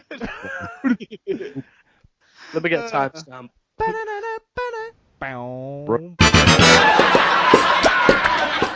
The annoying thing is that even though Reigns cut a really heel promo, which was really obviously a heel promo, because everything about it was heelish, calling him an old man and saying it's his yard now, I still don't think they're going to turn him heel. No. Because WWE. Exactly. So, and, so they stared at the WrestleMania sign, and then the Undertaker chokeslammed Reigns, and that's how You pissed me off. All right, so... No, but I bet you're going to tell us. Well, of course I am. God damn it. Okay. The Royal Rumble was the end of January. We fucking waited like a month and a half for the Undertaker to fucking do anything.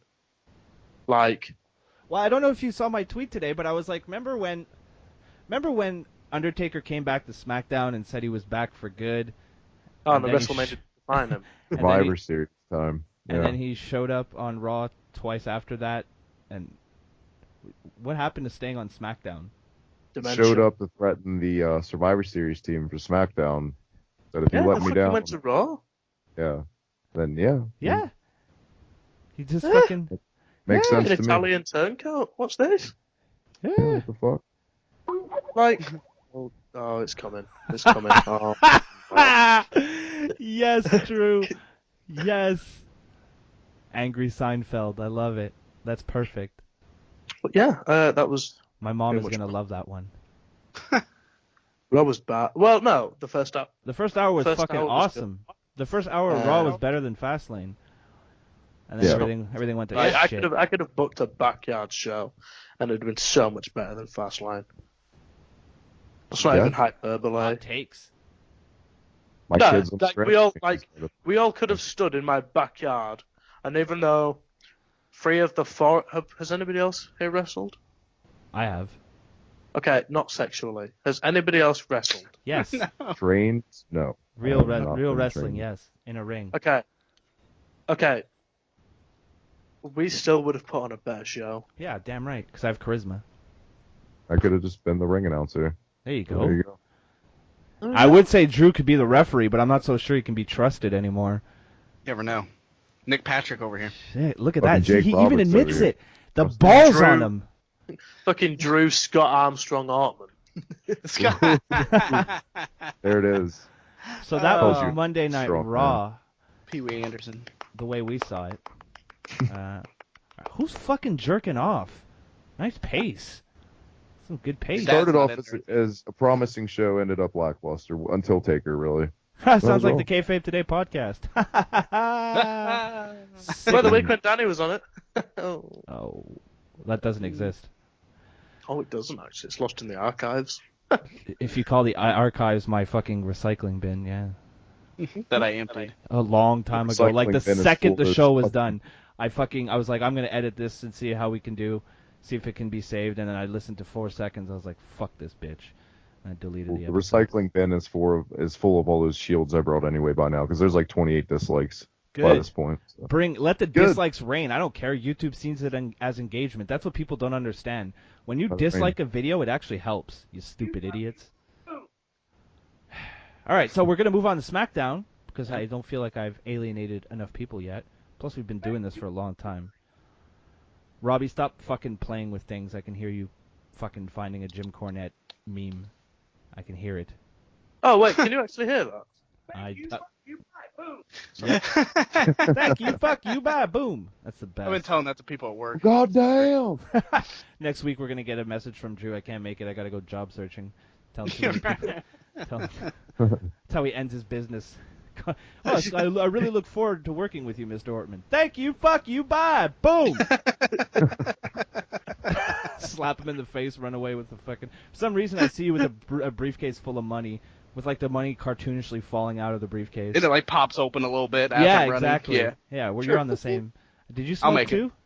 Because I think we're on the same mental wavelength right now. We're on the.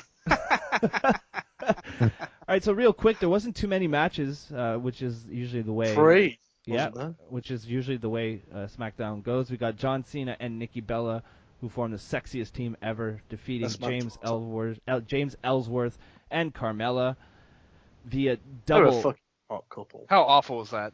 It was great. What are you talking about? Via double STF. I love it. Nikki's STF is much better. Nikki's than STF is 1,000 times Yeah. better than Cena's. Yeah. It's so funny because from the angle that they shot it from, like Cena was looking over at Nikki, and I was just like in my head, I couldn't help but think he's looking over. He's like, "You fucking bitch, you fucking upstage me! How dare you upstage me? You're getting jumped." She senses that shit in like Masahiro Chono did. He senses Yeah. it in like my daughter does. It looks pretty much. good. Right. It looks He real tries good. she tries to kill him or kill her, and he's just like, "I'm just gonna warm your neck up real quick." Give you a nice little massage.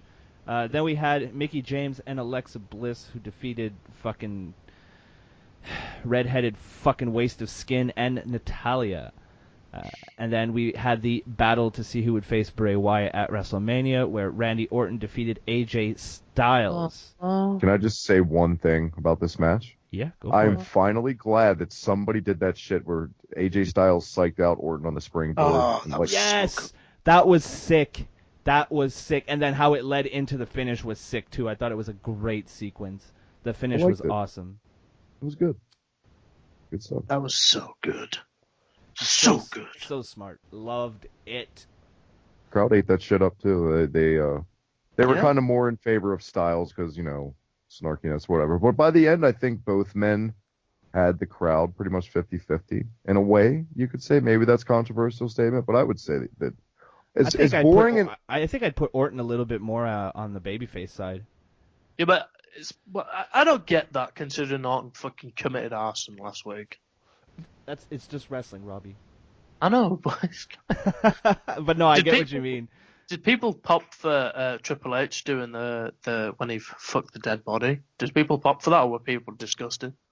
No, but they popped like 7 years later when he broke into Randy Orton's house with his kids there and beat the shit out of him. So wrestling. It's wrestling. Didn't they just like WWE put out a tweet like, remember when it was that? No, I will say though, I know that it's really easy for people to shit on Orton. It's like, I don't want to say it's the cool thing to do, but he's one of those guys like a Cena or Reigns where people just like to shit on them for the sake. I've always been an Orton fan. Not necessarily for his promos, but just he's so goddamn smooth in the ring. Yeah, and I don't know. He's liquid. I can't ever hate on Randy Orton on any show I ever do, collabs, whatnot, because I'd just be lying because, it's a guilty pleasure type wrestler for me.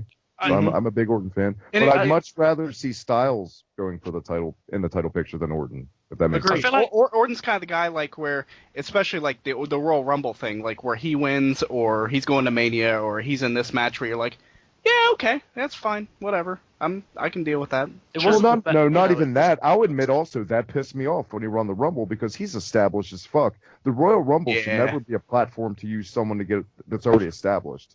Every time that happens, that shit's lackluster. Look at 2010 with Edge. Yeah, he came back, but how many fucking times had he won a world title by then? So who gave a shit? And it led to a lackluster match with Jericho that year, which was in the middle of the card and meant nothing. You know what I mean? Yeah. Yeah. Like, the only thing about Orton that gets me, I do like him. I like his look because he, like I said, he creeps me out. You can tell when he's not invested in a story that he's doing. Like, you can tell when he wants to be there.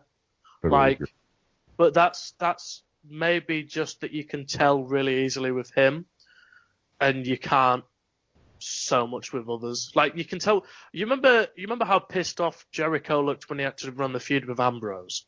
Like, that's the only time that I could tell that Jericho did not want a feud with someone. Feud was awful, by the way.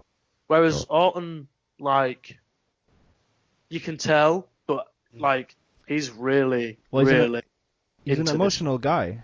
So you got to take the good that comes with that, and you got to take the bad. I have to throw it out there too. Did you guys happen to see that they made like a toy playset of that awful Ambrose Asylum match? Oh, did they really? Of course they did. Yeah. Of course they did. I'll see if I can find that. Mommy, I the need new that ring. Elimination Chamber toys come complete with pads and fucking shit that doesn't make sense. Fucking strafe jacket. Now is safety glass. Safety glass, yeah. Fuck. Was it silly? Fuck that match. I remember when they hyped up. Oh, what got me as well? The hyped up Styles Orton as, what was it, the biggest Smackdown main event of all time? Yeah. The best Smackdown main. Didn't get it. I don't know why they did that. They kind of have to do that. It's not like they're going to be like, well, the main event has no build-up and it's kind of going to be mediocre. Make sure you stay tuned. They kind of have to build the show up. Stay tuned for a completely average wrestling match.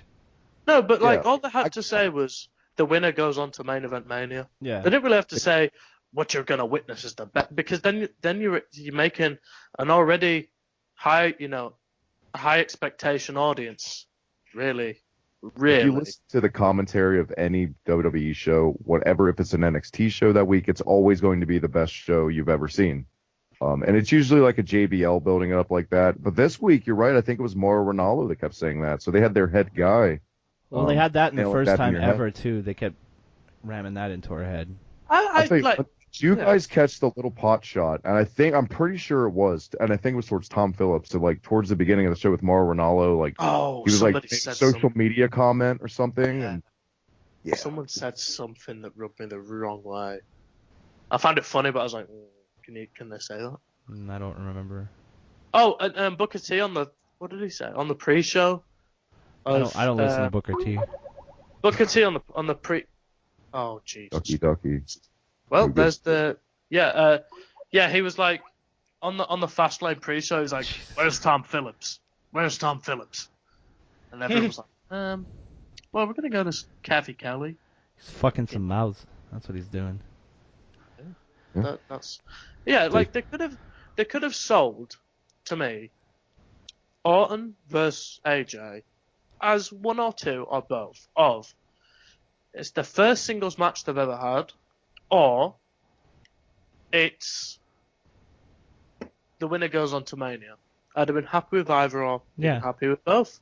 They didn't have to fucking feed it to me that it was going to be the best match SmackDown hit, because I knew it wasn't, and it was okay. The finishing stretch was good. I thought overall it was pretty good. Orton looked really strong during it. But Orton's... I think I have seen the whole video package of him setting the house on fire way too many times by now, though. Like, Jesus. Yeah, they're going to run it another... I'm going to say... That had to be an expensive shot. They got to get their money's worth. 4 times during the Mania pre-show, and then at least 3 more times before the match actually happens. I think they opened up Smackdown with that package of the house segment. And then Daniel Bryan and Shane came out 3 minutes later. Daniel Bryan was like, check out what happened last week, and they did it again. Oh, yeah. Oh, the most pointless segment ever. Yeah. Where they fucking, well, they just basically went, and we tweeted out on social media, and blah, blah, blah, and who wants to see this match? Should we make this match? And we knew before the show that this match was going to happen. Yeah, it was. I remember tweeting after the segment, I was just like, well, this was the most pointless segment. Here's a bunch of stuff you already know. Thanks for spending 15 minutes. That was with a very raw-esque segment. I was going to say that before we kind of went out into 1,000 different directions, but this segment felt very like it belonged more on Raw than SmackDown. That the authority figures coming out talking for fucking way too long to set up stuff we already know is going to happen. Apparently Shane got Stephanie's script this week. Yeah, Well, you can play devil's advocate and look at it as it could have been 8 more minutes on a Becky Lynch match, Eric. So you kind of looked out at it. That's a good point. Yeah. Drew, what is that? I don't know. Drew's bored. I was trying to think which WWE superstar is that. I don't get it either, to be honest. It was Endo before the accident. Is that supposed to be someone? Who is that? Oh, that kid? No, he just set the house on fire. Oh, okay. That's all. Why did you... They killed the show. We're all sitting here like, what? What's going on? Oh, poor Travis can't even see the picture. Jesus. I'm on a fucking phone, so I'm like out of the loop totally. I'm like, yep, it's a show. Don't worry. It's a show. Don't creepy looking white kid. That's all it is. Don't worry. You're not missing much. No. Yeah, so does anybody else want to bring anything up? I just mainly wanted to talk about the main event, SmackDown. I guess we have the announcement that at WrestleMania, Alexa Bliss will be facing everyone for her championship. That was fucking stupid. Fuck Daniel Bryan for that. Fuck you, everybody on there. Fuck you, Shane McMahon, for doing that. You had one of the best women's divisions that fucking WWE has ever had. And you fucking do this 2007 shit when it's 2017, 10 years on. They haven't had a fucking a women's singles match. When was the last time? Like 2010, when they had a last single women's match. The thing that pisses me off, right? You have Alexa Bliss, who's like one of the best superstars, one of the best heels they've ever had. You have, I was going to say Becky Lynch. You've got so much talent, but you just throw it all out there. It's like going to a buffet, even though you already know what your set meal is. Like, it's like you want a kebab, and they go, well, we have a kebab, but let's send you to the salad bar instead, because fuck your kebab. Like, the thing that pisses me off about this segment, right? The thing that pisses me off about this segment is that Daniel Bryan deep down knew. He was like, Deep down he knew, I can't believe they're making me do this. But everybody involved, like, this clears the way for so many people to come back that just are fucking irrelevant. Like, watch James Ellsworth try to be funny and do the thing that Santino Marella did and dress up as a fucking woman. But everybody's going to see that it's him because he looks like a fucking xenomorph. And the thing that really pisses me off about this is that they put the women's revolution they did this. This is the women's time, and they could have really elevated. They could have made it a fatal 4-way, or a 3-way, or a 2-way. That's not a thing. A 1-on-1 match. Sorry, and they throw everyone in there, and there's going to be some people. You to a 2-way. There's going to be some people in that match that can't wrestle well. I don't know how who else it's are they going to put the strap on Kelly? If they put the strap on Kelly, I'm going to run to Arizona and drop kick Brie Bella. Well, here's a question to you, Robbie. What would you have done with this title going into Mania then? What would your match have been? I would have had a singles match. I would have done Alexa Bliss versus Mickie James. Because that's the way it's going. Like, you know what? Fuck it. Alexa Bliss versus Mickie James. Fire. They're both. Fuck you, Drew. Fire. They're like Alexa Bliss versus Mickie James. Mickie James goes for a Mick kick. She misses. They both fall down, and then you hear, dun dun dun. Eva Marie cashes in and wins. And flips off. Cashes what in? You know what I did like about the segment, which was fucking hilarious? This whole women's segment, I totally popped. When Becky Lynch was getting in the ring and she goes, hold on, let me clear my throat. She cleared her throat. She sounded even fucking harder to understand after she cleared her throat because of her. I was like, yes. Yes, bring that hate. Like, she's bad. She isn't good. Like, you know what? She's just miscast. I think she'd be a better heel, honestly. I really do. I think she could pull that off. What, she's fucking holding on to that stripe, like the fucking title. Like, nobody takes me Lucky Charms. Nobody takes me WWE Championship. Yeah. Like, Finley could be her mentor. Throw it all out there. Hornswoggle. Fucking Irish Mafia. Yeah, fuck yeah. Boondock Saints. Holla. Have her like Snatch. Like, do you like dogs? Like, make her a fucking backyard like. Do you like dogs? Yeah. Fucking Snatch. Who the fuck are you to come into my country and fucking take my belt? You're fucking disgrace. Like, that's how I would have had it. I'd have had Becky Lynch stick to a stereotype. And have you guys think Mickie James walks away with that title at Mania? Or you think Bliss retains to look super strong like they did with AJ Lee at WrestleMania 30 in that match? They're not gonna. They need. I think Mickie James walks away with it because they want a talking point and they want people to tune in. And I think more people would tune in if there's a new champion. And unless they run this like Naomi redemption story of, she wins back the title she never lost in her hometown. Oh god, that's going to happen, isn't it? I don't think she's going to be at Mania. Oh, she will. She will. By Triple H is going to take her out. She'll make an appearance. She'll say hi. Yeah. The fucking hi, y'all. Tamina's going to come out. I did it for the. Oh, Tamina. Yeah, Tamina's on SmackDown. She'll be back soon. She's going to probably do the fucking Superfly splash, whatever it is. Yeah. She's going to do the Superfly murder. Oh, Jesus. Fuck. Nice. So that's I think we pretty much covered. That's SmackDown. Yeah, I think we pretty much we pretty much covered the important things from SmackDown. Ended on murder. Daniel Bryan made some interesting comments on Talking Smack. If anybody, I didn't watch it, but I heard it was pretty good. I read some of the stuff. Obviously, Daniel Bryan and The Miz in the same room, fireworks. Daniel Bryan said when The Miz ran through his typical, "Well, you can't wrestle, Daniel. You can't wrestle." Daniel Bryan said, "Just watch me in what did he say? 1.5 years, 18 months. Just wait then." I would, anybody wanna decode that? Yeah, when he's done with his WWE contract, I think he'll probably go back on the Indies.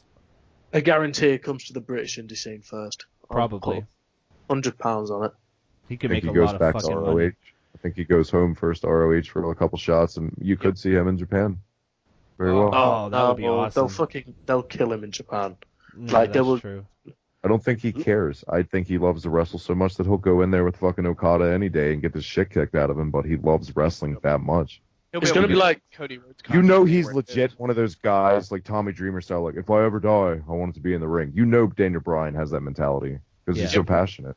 Yep. You know? He's Randy the Ram from The Wrestler. I was about to say that. Yeah. He's going to go for his diving fucking headbutt and die. Well, He's the G-rated Randy the Ram. Yeah. Pretty much. Yeah, exactly. Randy the Ram that can wrestle. Playing WWE. He is Brian the 2K17. Goat. Oh, Brian the Goat. Oh, Drew. Hi-yo! You The know, odds of that. That's some top-notch that's some top-notch comedy you can only find here on the Kayfabe Today podcast. and also, how good, I'm going to say it every week because he does it every week.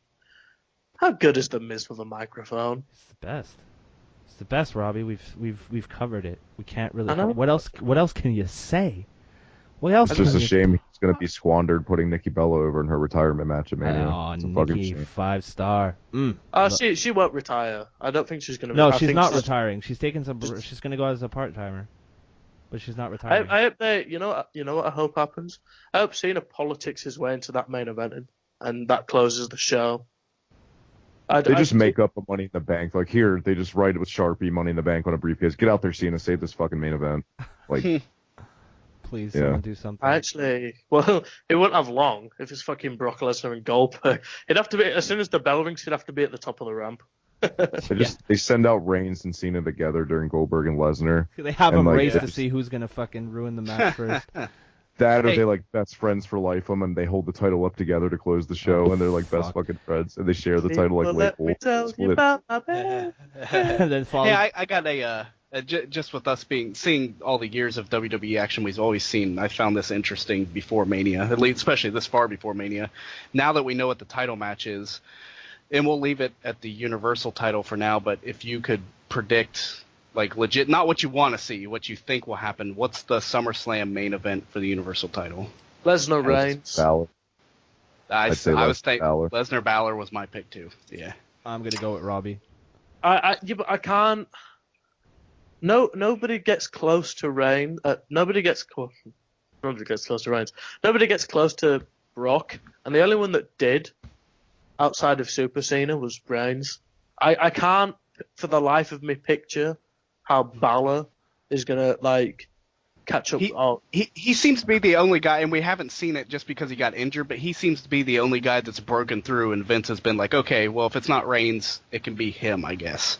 And he did it in a month on the main roster. That's all it took, and he was very over. And I That think first that Roman Raw. Reigns, I think after Roman Reigns beats Taker at Mania, and come at me, guys, in comments or whatever, because that's what's going to happen, accept it. I think Roman Reigns goes special attraction for most of the year, and I think they're going to, they always try to cool off Roman in the title picture. But this time, I think they're really going to do it especially after he puts. But I think by next Mania, Roman will be right back in that title picture. But I think through SummerSlam, they really need to work on Balor getting up there and establish more, and just other fucking guys. Well, and I think finally they realize that with Roman this year, it's going to click for them. I think all Balor really needs to do is know how to cut a promo. Exactly. I Like, agree. he was good at cutting Yeah. promos in Japan, but that's because they will let anybody say anything in Japan. He was Like, surrounded with Carl Anderson and guys like that Yeah. too. Well, even half the time, I mean, if he does the demon thing, or like you said, surrounded, if he goes heel or rogue or whatever, it's almost like he has enough aura that he doesn't have to cut too much of a promo. He just needs to get by. Turning him Yeah. heel makes no Like- sense right now because he has No. Jeff Hardy 2008 dollar signs all over him. Yes, They market exactly. him like that. Like Exactly. in kayfabe, Balor couldn't keep up with Joe, and I don't see how. I just don't see it how they're gonna have the suplexing machine like fucking fall to back. Like if you Did can, in NXT. Oh, But if you- Brock. I thought you were talking about Joe. yeah. Sorry, But Joe does more than I don't see how it would happen. With like Goldberg, the way they booked it, like, oh, he just caught him off guard with a spear. Like Balor has like his finish obviously finishes the crescent moon stomp or the coup de grace. So I don't see how it it's going to be booked. But if they want to make Balor that guy, make him the guy. He proved at SummerSlam as well. That doesn't have to be your finish to that match either. You could make the finish anything. It wouldn't have to be the coup de grace or whatever it's called. Like, I think there's ways around Balor. Like, I mean, maybe Brock could hit a ring post, knock himself silly. Look at Brett and Yokozuna at WrestleMania 10. The only reason Brett won that match was that stupid ass ending where Yokozuna fell, but they found a way around it. You know what I mean? Yeah, exactly. That was actually a perfect example for that. Who knows? Who knows? I think with Reigns, like, I think it'll be Reigns because and I say this, that Reigns, alright, okay, I'm gonna get heat for this. People are gonna disagree. But Reigns versus Brock Lesnar was the greatest main event in WrestleMania history. What? Next topic. That's Best main event of all in WrestleMania history. Why? Yeah. What are you talking about? It was hard hitting. It was kick ass. The fans were really into it. Everybody wanted to see and the finish as well, especially the finish.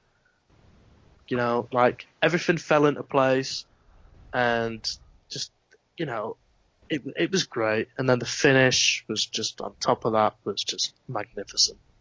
I would even say the triple threat at WrestleMania 30 was 10 times better than that main event with Daniel Bryan. but that had Batista in it. So doesn't matter. That match was still, give Batista a little credit on that. I mean, say what you want about the guy. Yeah, he's the shits, but at least it hid his flaws more in a triple threat. You know what I mean? And that awesome double team powerbomb on the outside in that match to the table was awesome on Daniel Bryan too. Yeah, but that match was, I would say that match was better than Roman Reigns and Brock Lesnar by far. Especially with the payoff. My God, people wanted Daniel Bryan to have that belt for over a year. I mean, Seth Rollins, a moderately over heel Seth Rollins at the time, was how you closed the show? At the time, and I still think about it now, there was no way that they weren't going to have Daniel Bryan win that. I don't know, man. I was really into that main event, honestly, as much as the end of the streak killed that WrestleMania for like that women's match. I didn't know what they were going to do because this was that 2013, 2014 WWE where they were just stuck, and you think it's bad now with Reigns. Holy shit, back then they didn't give a fuck. Yeah. It was like Daniel Bryan was the harbinger for them actually opening their ears. Because if you noticed, once that Daniel Bryan angle played out, then you started to see ROH guys getting sprinkled in NXT. This whole new place we're at in wrestling with crossover fucking progress and all this shit. I really think that was the kickstart for that. I just Googled it, and the main event for this year is Wyatt versus Orton. That's what they keep saying, but I don't see that being the legit. Like Bray Wyatt versus Randy. Like, if that's the main event, I'm sorry, but if that's the main event, I'm gonna cry with laughter and mark tears of laughter. Like if that's the main event, guys, if that's the main event, I'm gonna buy us all a crate of beer each. Can you buy me some weed instead? Yeah, there we go. Buy us a crate of beer and make us watch him drink it on Skype. That might actually be funny. Yeah. So we're gonna end the show this week with a few more fan questions. We're not done yet. Oh, okay. Got some fan questions. It's like fucking break Thank time. you, fuck you, bye, click. Yeah. Imagine, Drew's like, fuck this. I was like, but we have questions. No. Drew sounded so upset too. I don't want it to end. This is like one of the highlights of my week as well. This is my favorite. All right, so I agree. Yeah. Let's see. Okay, we have a question here from Jacob. He wants to know, what feud are you most looking forward to going into WrestleMania? For me, it's Jericho Owens. The mixed tag match. I'm not even being fucking funny. That one. No, it should be pretty fun. That one promo, and basically everybody in that match is a better wrestler than Jericho is at the minute, anyway. But yeah, you know what? I guess as high profile, I would definitely say Jericho Owens, just because it's been a pretty good long build. But I'm starting to be interested in this Aries Neville thing a little bit. Yeah, that's too. Wait, WrestleMania this year could be pretty good. It could be. That It probably won't be. Honestly, but it could. that was my favorite part of Raw with Austin Aries coming out of his Yeah. announcer show. It's Like, great. You know how we knew about it weeks in advance, and they kind of teased it every week. Yeah. And this is the payoff. Yeah, little video package. Yeah, it was good stuff. I would have to say it's not even a match. The Rollins build-up has me pretty much the most intrigued. Just what's going to happen. I don't know. Yeah. Yeah. It should be interesting to see at least what happens. I think that one right there is proof that even if you don't throw it on TV too much and there's not a lot out there, it just gives that intrigue of like, I don't know what the hell's happening here, and that's kind of cool. You know what they should do more, and it saves them? Good wrestling. No, well... No, better storytelling is more important than good wrestling. Better storytelling. They should Who do cares it about like, wrestling on a wrestling show? They should do it. They should do it like sick UFC or boxing, in the sense that keep them apart. I don't need to see them fight each other every single week in the build-up. Do you remember Reigns and Triple H how they used to come out and fight each other after each other's matches? Yeah. Like, I wanted them to keep the aggression in the words and then beat the shit out of each other. At the very most, you have them have like a big blowout brawl with a bunch of people involved. The Raw or SmackDown before the pay-per-view. At the very most. Because if you see them fight every week, then who the fuck cares if they fight on the pay-per-view? You've seen it. It's like, look at Owens and Reigns last month. We bitched about that. Exactly. That was always wrong. And Rollins Jericho. Or basically everybody in Owens' title reign. It was so repetitive. And that's where it just... I mean, it's just a broken record. Like back in the day, I remember being a kid and just the build of the pay-per-view was so awesome. One, because a pay-per-view was only every 3 months, and then all you ever saw these guys facing was like fucking Rip Rogers and Bob Cook on main event, and then you got to the pay-per-view and they're actually fighting somebody legit. It's exactly. Boom. I think the greatest build ever to a WrestleMania main event was Hogan and Savage because of how that was handled. Absolutely. Still my favorite WWE angle of all time. Absolutely. My favorite was Rock Austin. WrestleMania 17. Yeah. Only because of them using Limp Bizkit's My Way in the video package, and I thought this is fucking classic. That's Robbie's second reference to wanting to hear some Limp Bizkit back on WWE TV. So this podcast. You know he was listening to he was listening to what the fuck's the name of the $3 bill, y'all? Yeah. In the gym, fucking listening to Faith. Keep rolling. Shout out to George rolling, Michael. rolling. But that was the mixed tag match, because it's not like you're gonna get fucking like the Miz hitting Nikki Bella with a chair, which skull crushing finale, pop an implant. Yeah. Implant busting finale. Yeah, exactly. Okay, here's the sad part. Watching Mania and talking about all these things that could be like good, like okay, look forward to Owens, Jericho, or Neville Aries and everything. The moment that I have to see AJ Styles walk out there and have his second Mania in a row with just complete garbage is going to disappoint me so much. Yeah, not that his Jericho match was bad, it was just not the way memorable. I would see it happen. Yeah. I wanted, I feel like, after everything that's happened with this mixed tag feud, I'm gonna let SmackDown, steer their own ship on the way they want to tell this AJ shit. I've got full confidence in SmackDown doing stories. Well, the confrontation they had backstage was pretty fucking good too. I have full faith in the story. It's the match I'm gonna have a problem with. Yeah. But those The Purple Haze was backstage in that segment. Oh, Purple God. And the fanny pack. The fucking purple suit and the fanny pack. Did you guys see the image of...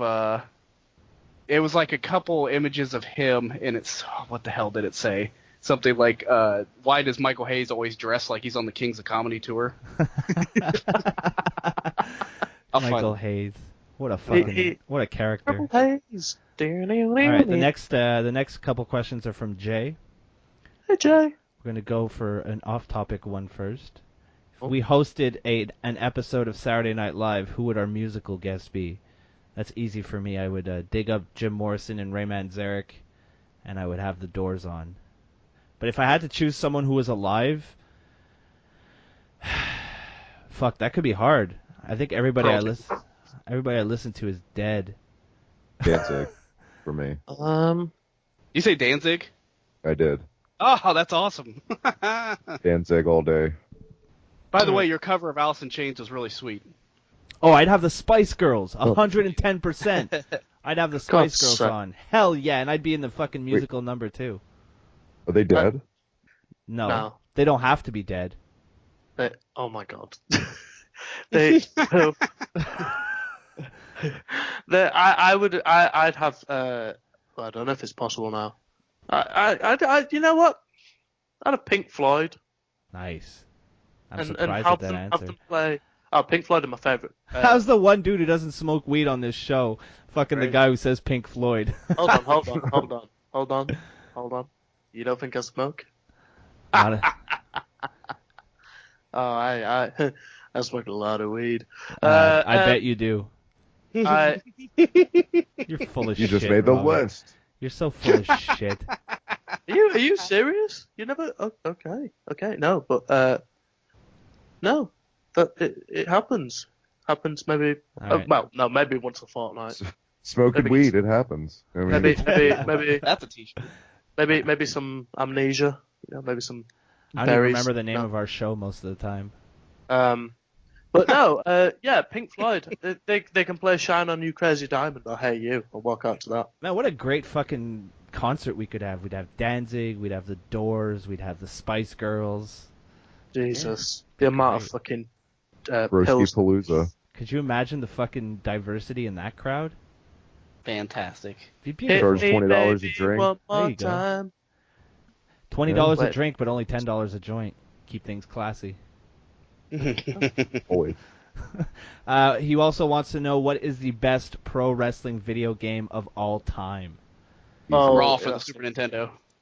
Oh my god, I love Raw for the Super Nintendo, man. You could play as fucking Luna Vachon. Yeah. Luna Vachon versus The Undertaker. Not The Undertaker, sorry, Yokozuna. That dream match. Great. The early, But I think the early- N64 ones, the WCW, then later the like No Mercy and shit like that. Probably the most Yes. fun. Smackdown Just Bring It, or whatever it was called. Smackdown Shut Your Mouth. They See, were I my didn't like favourites. any of the PlayStation games. Any of them. When you used to Okay, run that's good. backstage and find a tag partner, that was fun. That was cool. Yeah. They had cool ideas. I just never liked the mechanics of the actual wrestling part. No, they were never fun. I like the in God. In New Japan they have Fire a Pro game Wrestling. that's like Oh, yeah. Fire Pro Wrestling, yeah. That's awesome. Where it's all like And- basically it's all like known characters, but they're not named by. And you can actual- custom Like, everything. Yeah. Yeah, you have to Uh, rename them. Yeah. there's a new Yokozuna game. What's it called?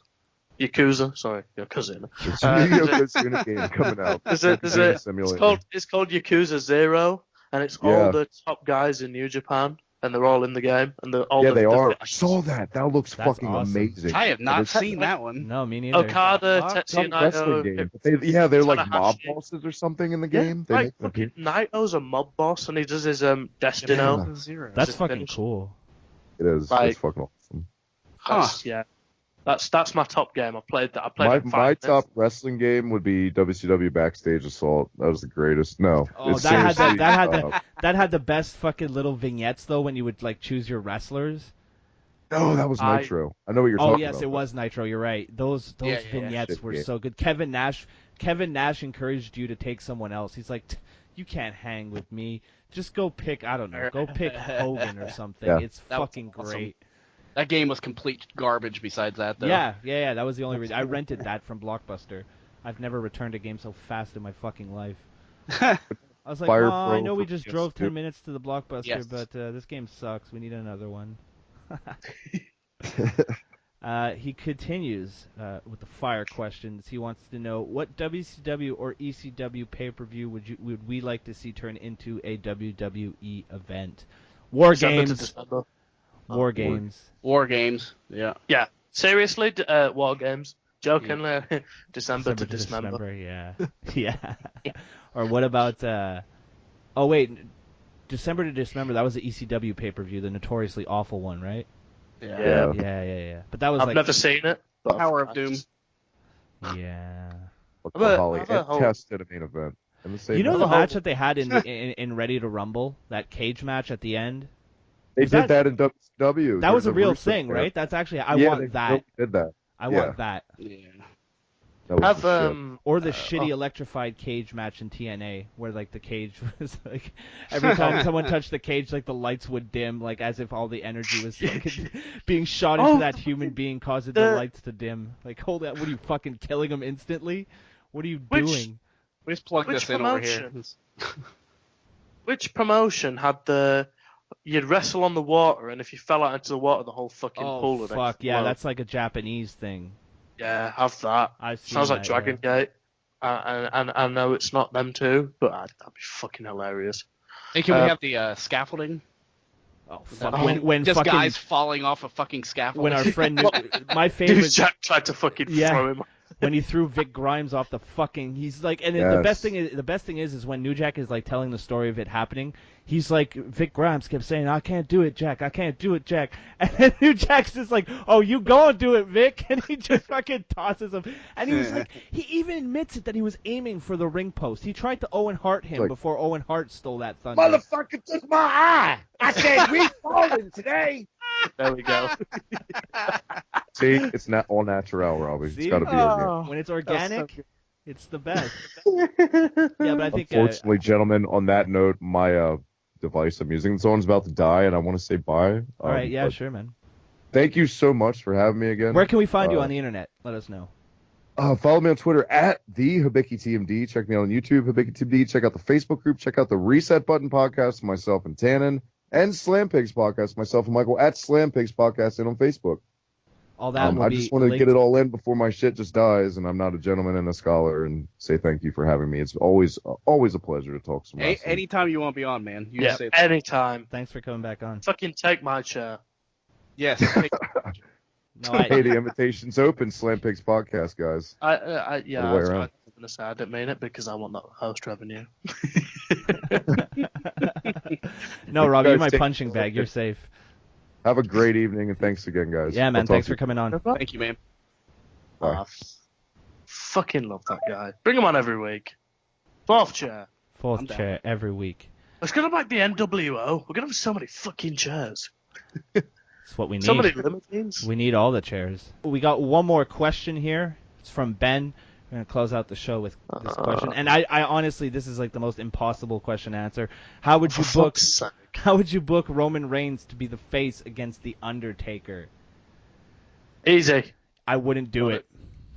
I've got it. Go. Yeah. Convincing. No, I thought about it and then I thought, fuck it, it's not going to happen. I don't think when you say book him in the face, do they mean that the fans cheer for him, yes. or that he's just fuck that? That's not happening. Yeah, I don't think it can happen. It's like not... people cheered for the Undertaker against Shane, and Shane was the face in it. I guess. Like if they wanted to make Roman a baby face, they fucked up a long time ago by letting it known that he was the one who was endorsed. Because WWE themselves, since the Attitude Era, have conditioned us to whoever they pick as their guy is the guy we're not supposed to like. Yep. So if you want your guy to get over, treat him like you don't like him. Yep. You got to have fucking Stephanie McMahon start screwing him, but even then it'll just turn... I think Roman Reigns, they fucked him up so bad in terms of being a babyface that I don't think no matter what they do, I don't think that it'll happen. It happened that one time when he won the title in Philly. Oh, TLC, yeah. In Philly, of all places. It happened there. People were happy. People were all happy. And then the next night, right back to the status quo. So I don't think you could book Roman Reigns as a face. I think that... In the long term. Yeah. I think Robbie just muted himself. Yeah, I think so too. I think the good thing about it's weird because at this point it was a good idea to put him in the match with the Undertaker only because one, doesn't matter if he loses because anybody can lose to the Undertaker and they don't lose anything, and the heel face dynamic doesn't matter in an Undertaker match anymore. No, it doesn't. Like the amount of times that heels have gone in as heels, and the Undertaker isn't a heel or a face. He's just the Undertaker, and then he's fighting Roman Reigns in the story. Yeah. Like, I just saw the picture of Michael Hayes, Drew, that you put in the Twitter DM. The one thing, the one thing, they can turn him heel, and then the only way they're going to get him face is if they turn him heel and then turn him face. But that heel run has to be a really effective heel run. It can't just be one of them half-assed heel runs like Owens. It needs to be a good storyline that's worth it. Yeah, but there's nothing, like, creative don't really have anything other than, well, the Raw creative don't have anything other than, I'm better than you, let's fight, kind of thing. Like, they don't have, I'm going to burn down your dead sister's house.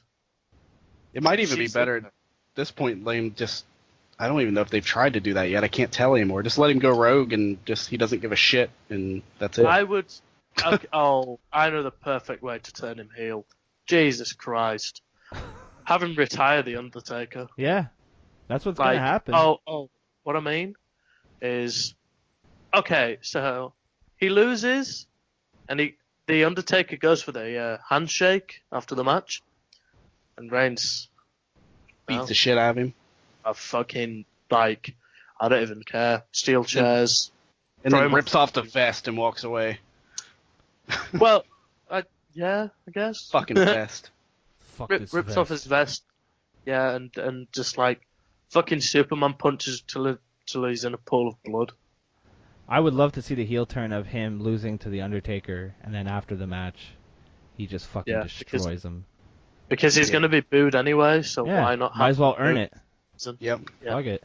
And I think, I mean, looking at the planets aligning, I think we were onto something with that SummerSlam main event, to the point where I don't think they have really any plans for Roman after this, so why not do that? Yeah. Why not? Experiment. The ironic thing is that if they turn him heel, he'd probably end up being a face. Right. Because you remember every time. Wrestling. Yeah.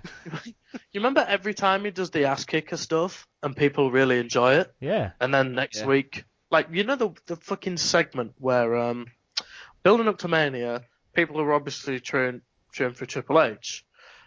The one segment where Triple H was backstage and kissed Stephanie and they got in the car. Then Reigns appears, like the shutters come up and then Reigns is stood behind him, and like where to, Stephanie?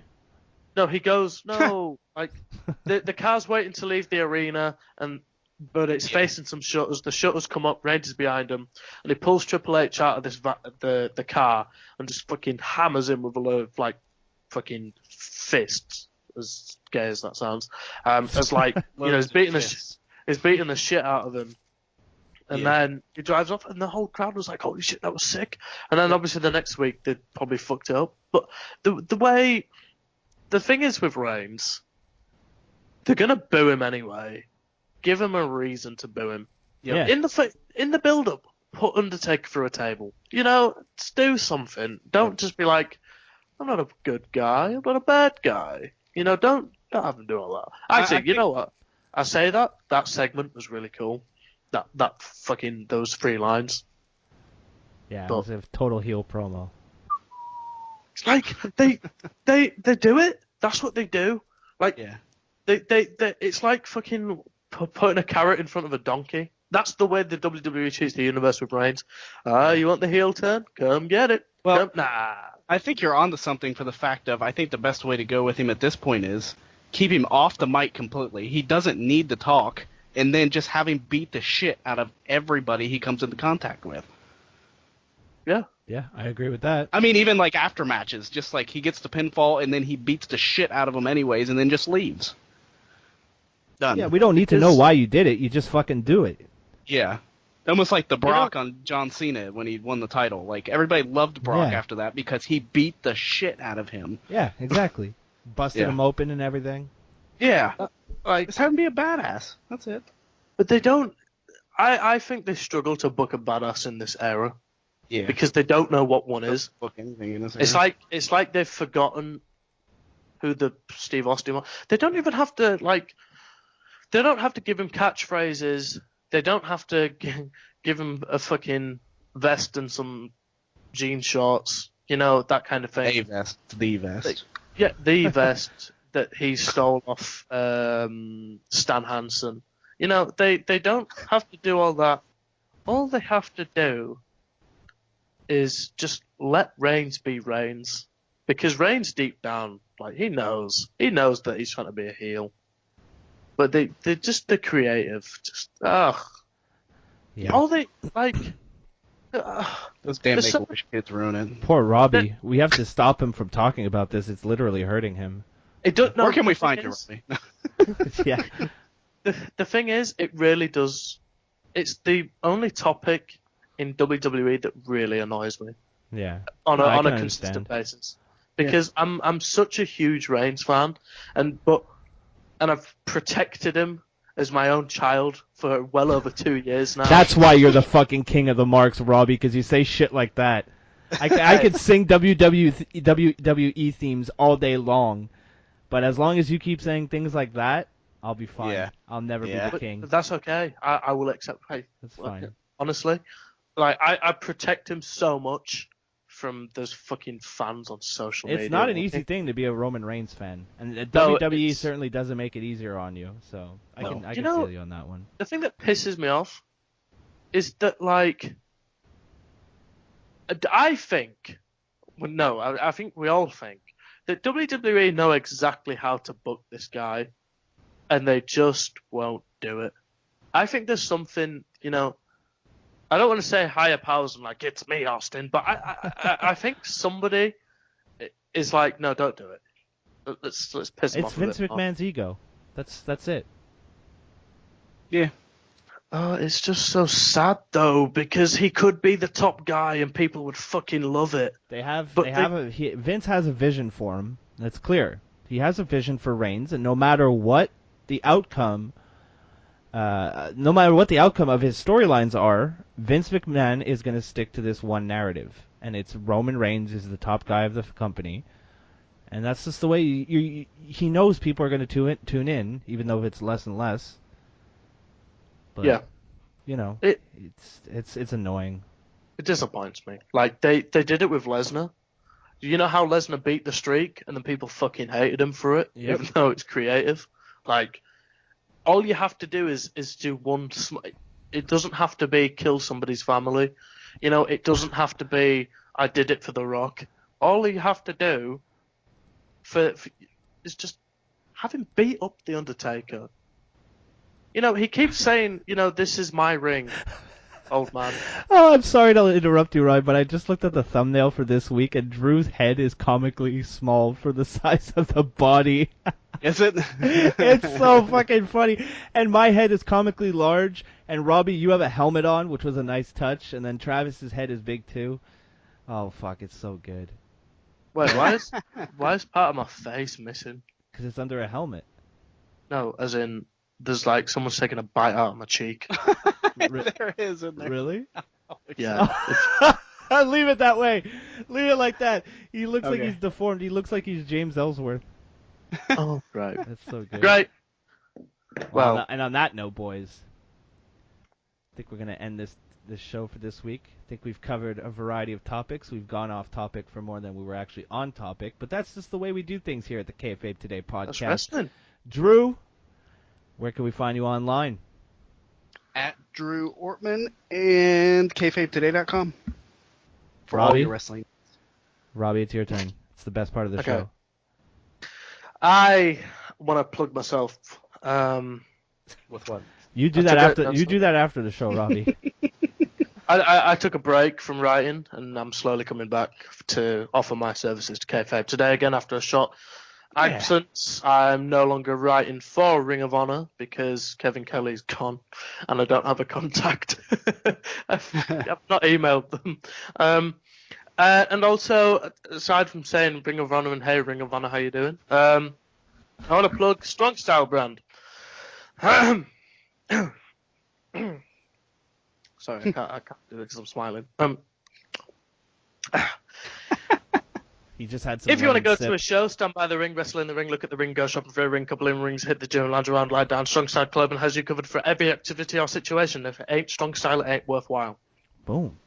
Boom. Quick and easy. That's awesome. I love that every week. It's the best. I almost want to start a company just so I can hire Robbie as my promo guy. Yeah. And I'm sorry. I cut. I cut promos when I'm home alone.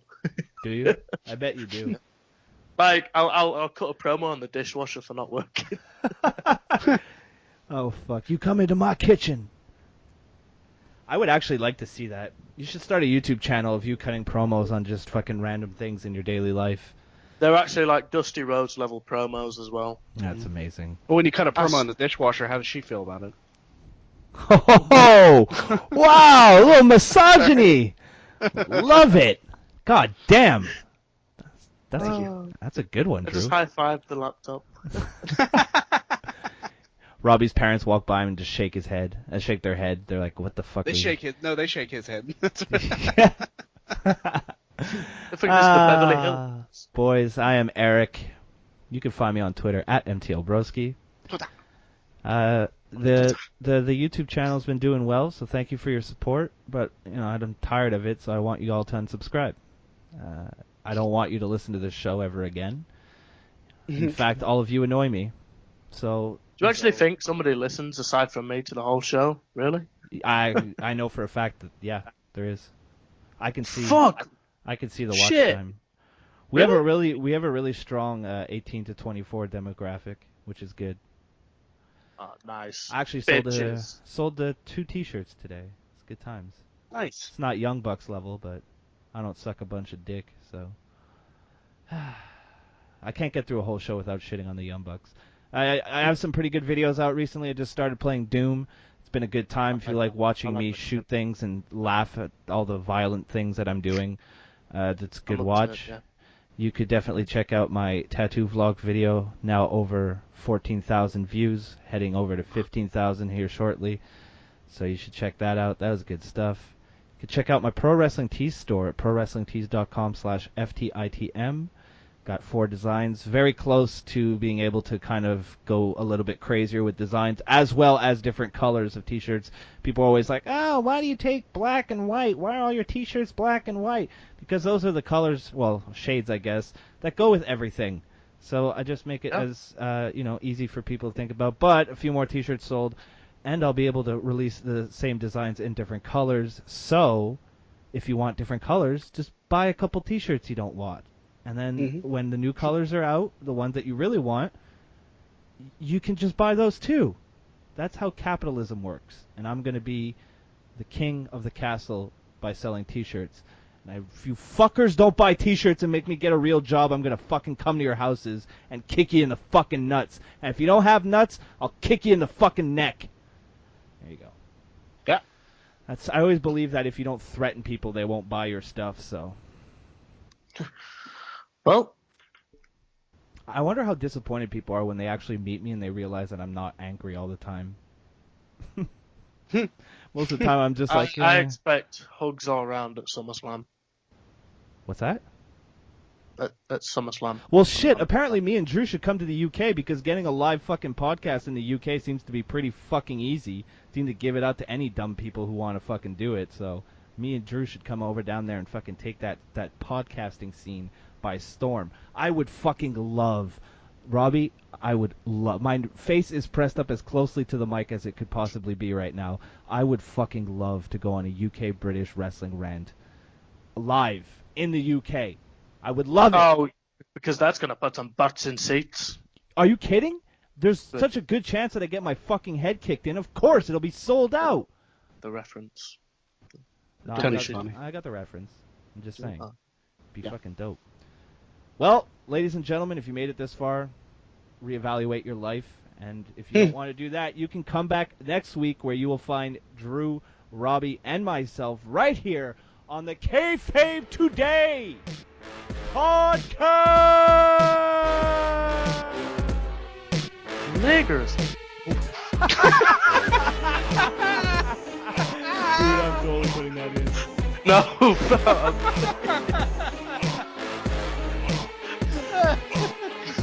send me an audio of that thing.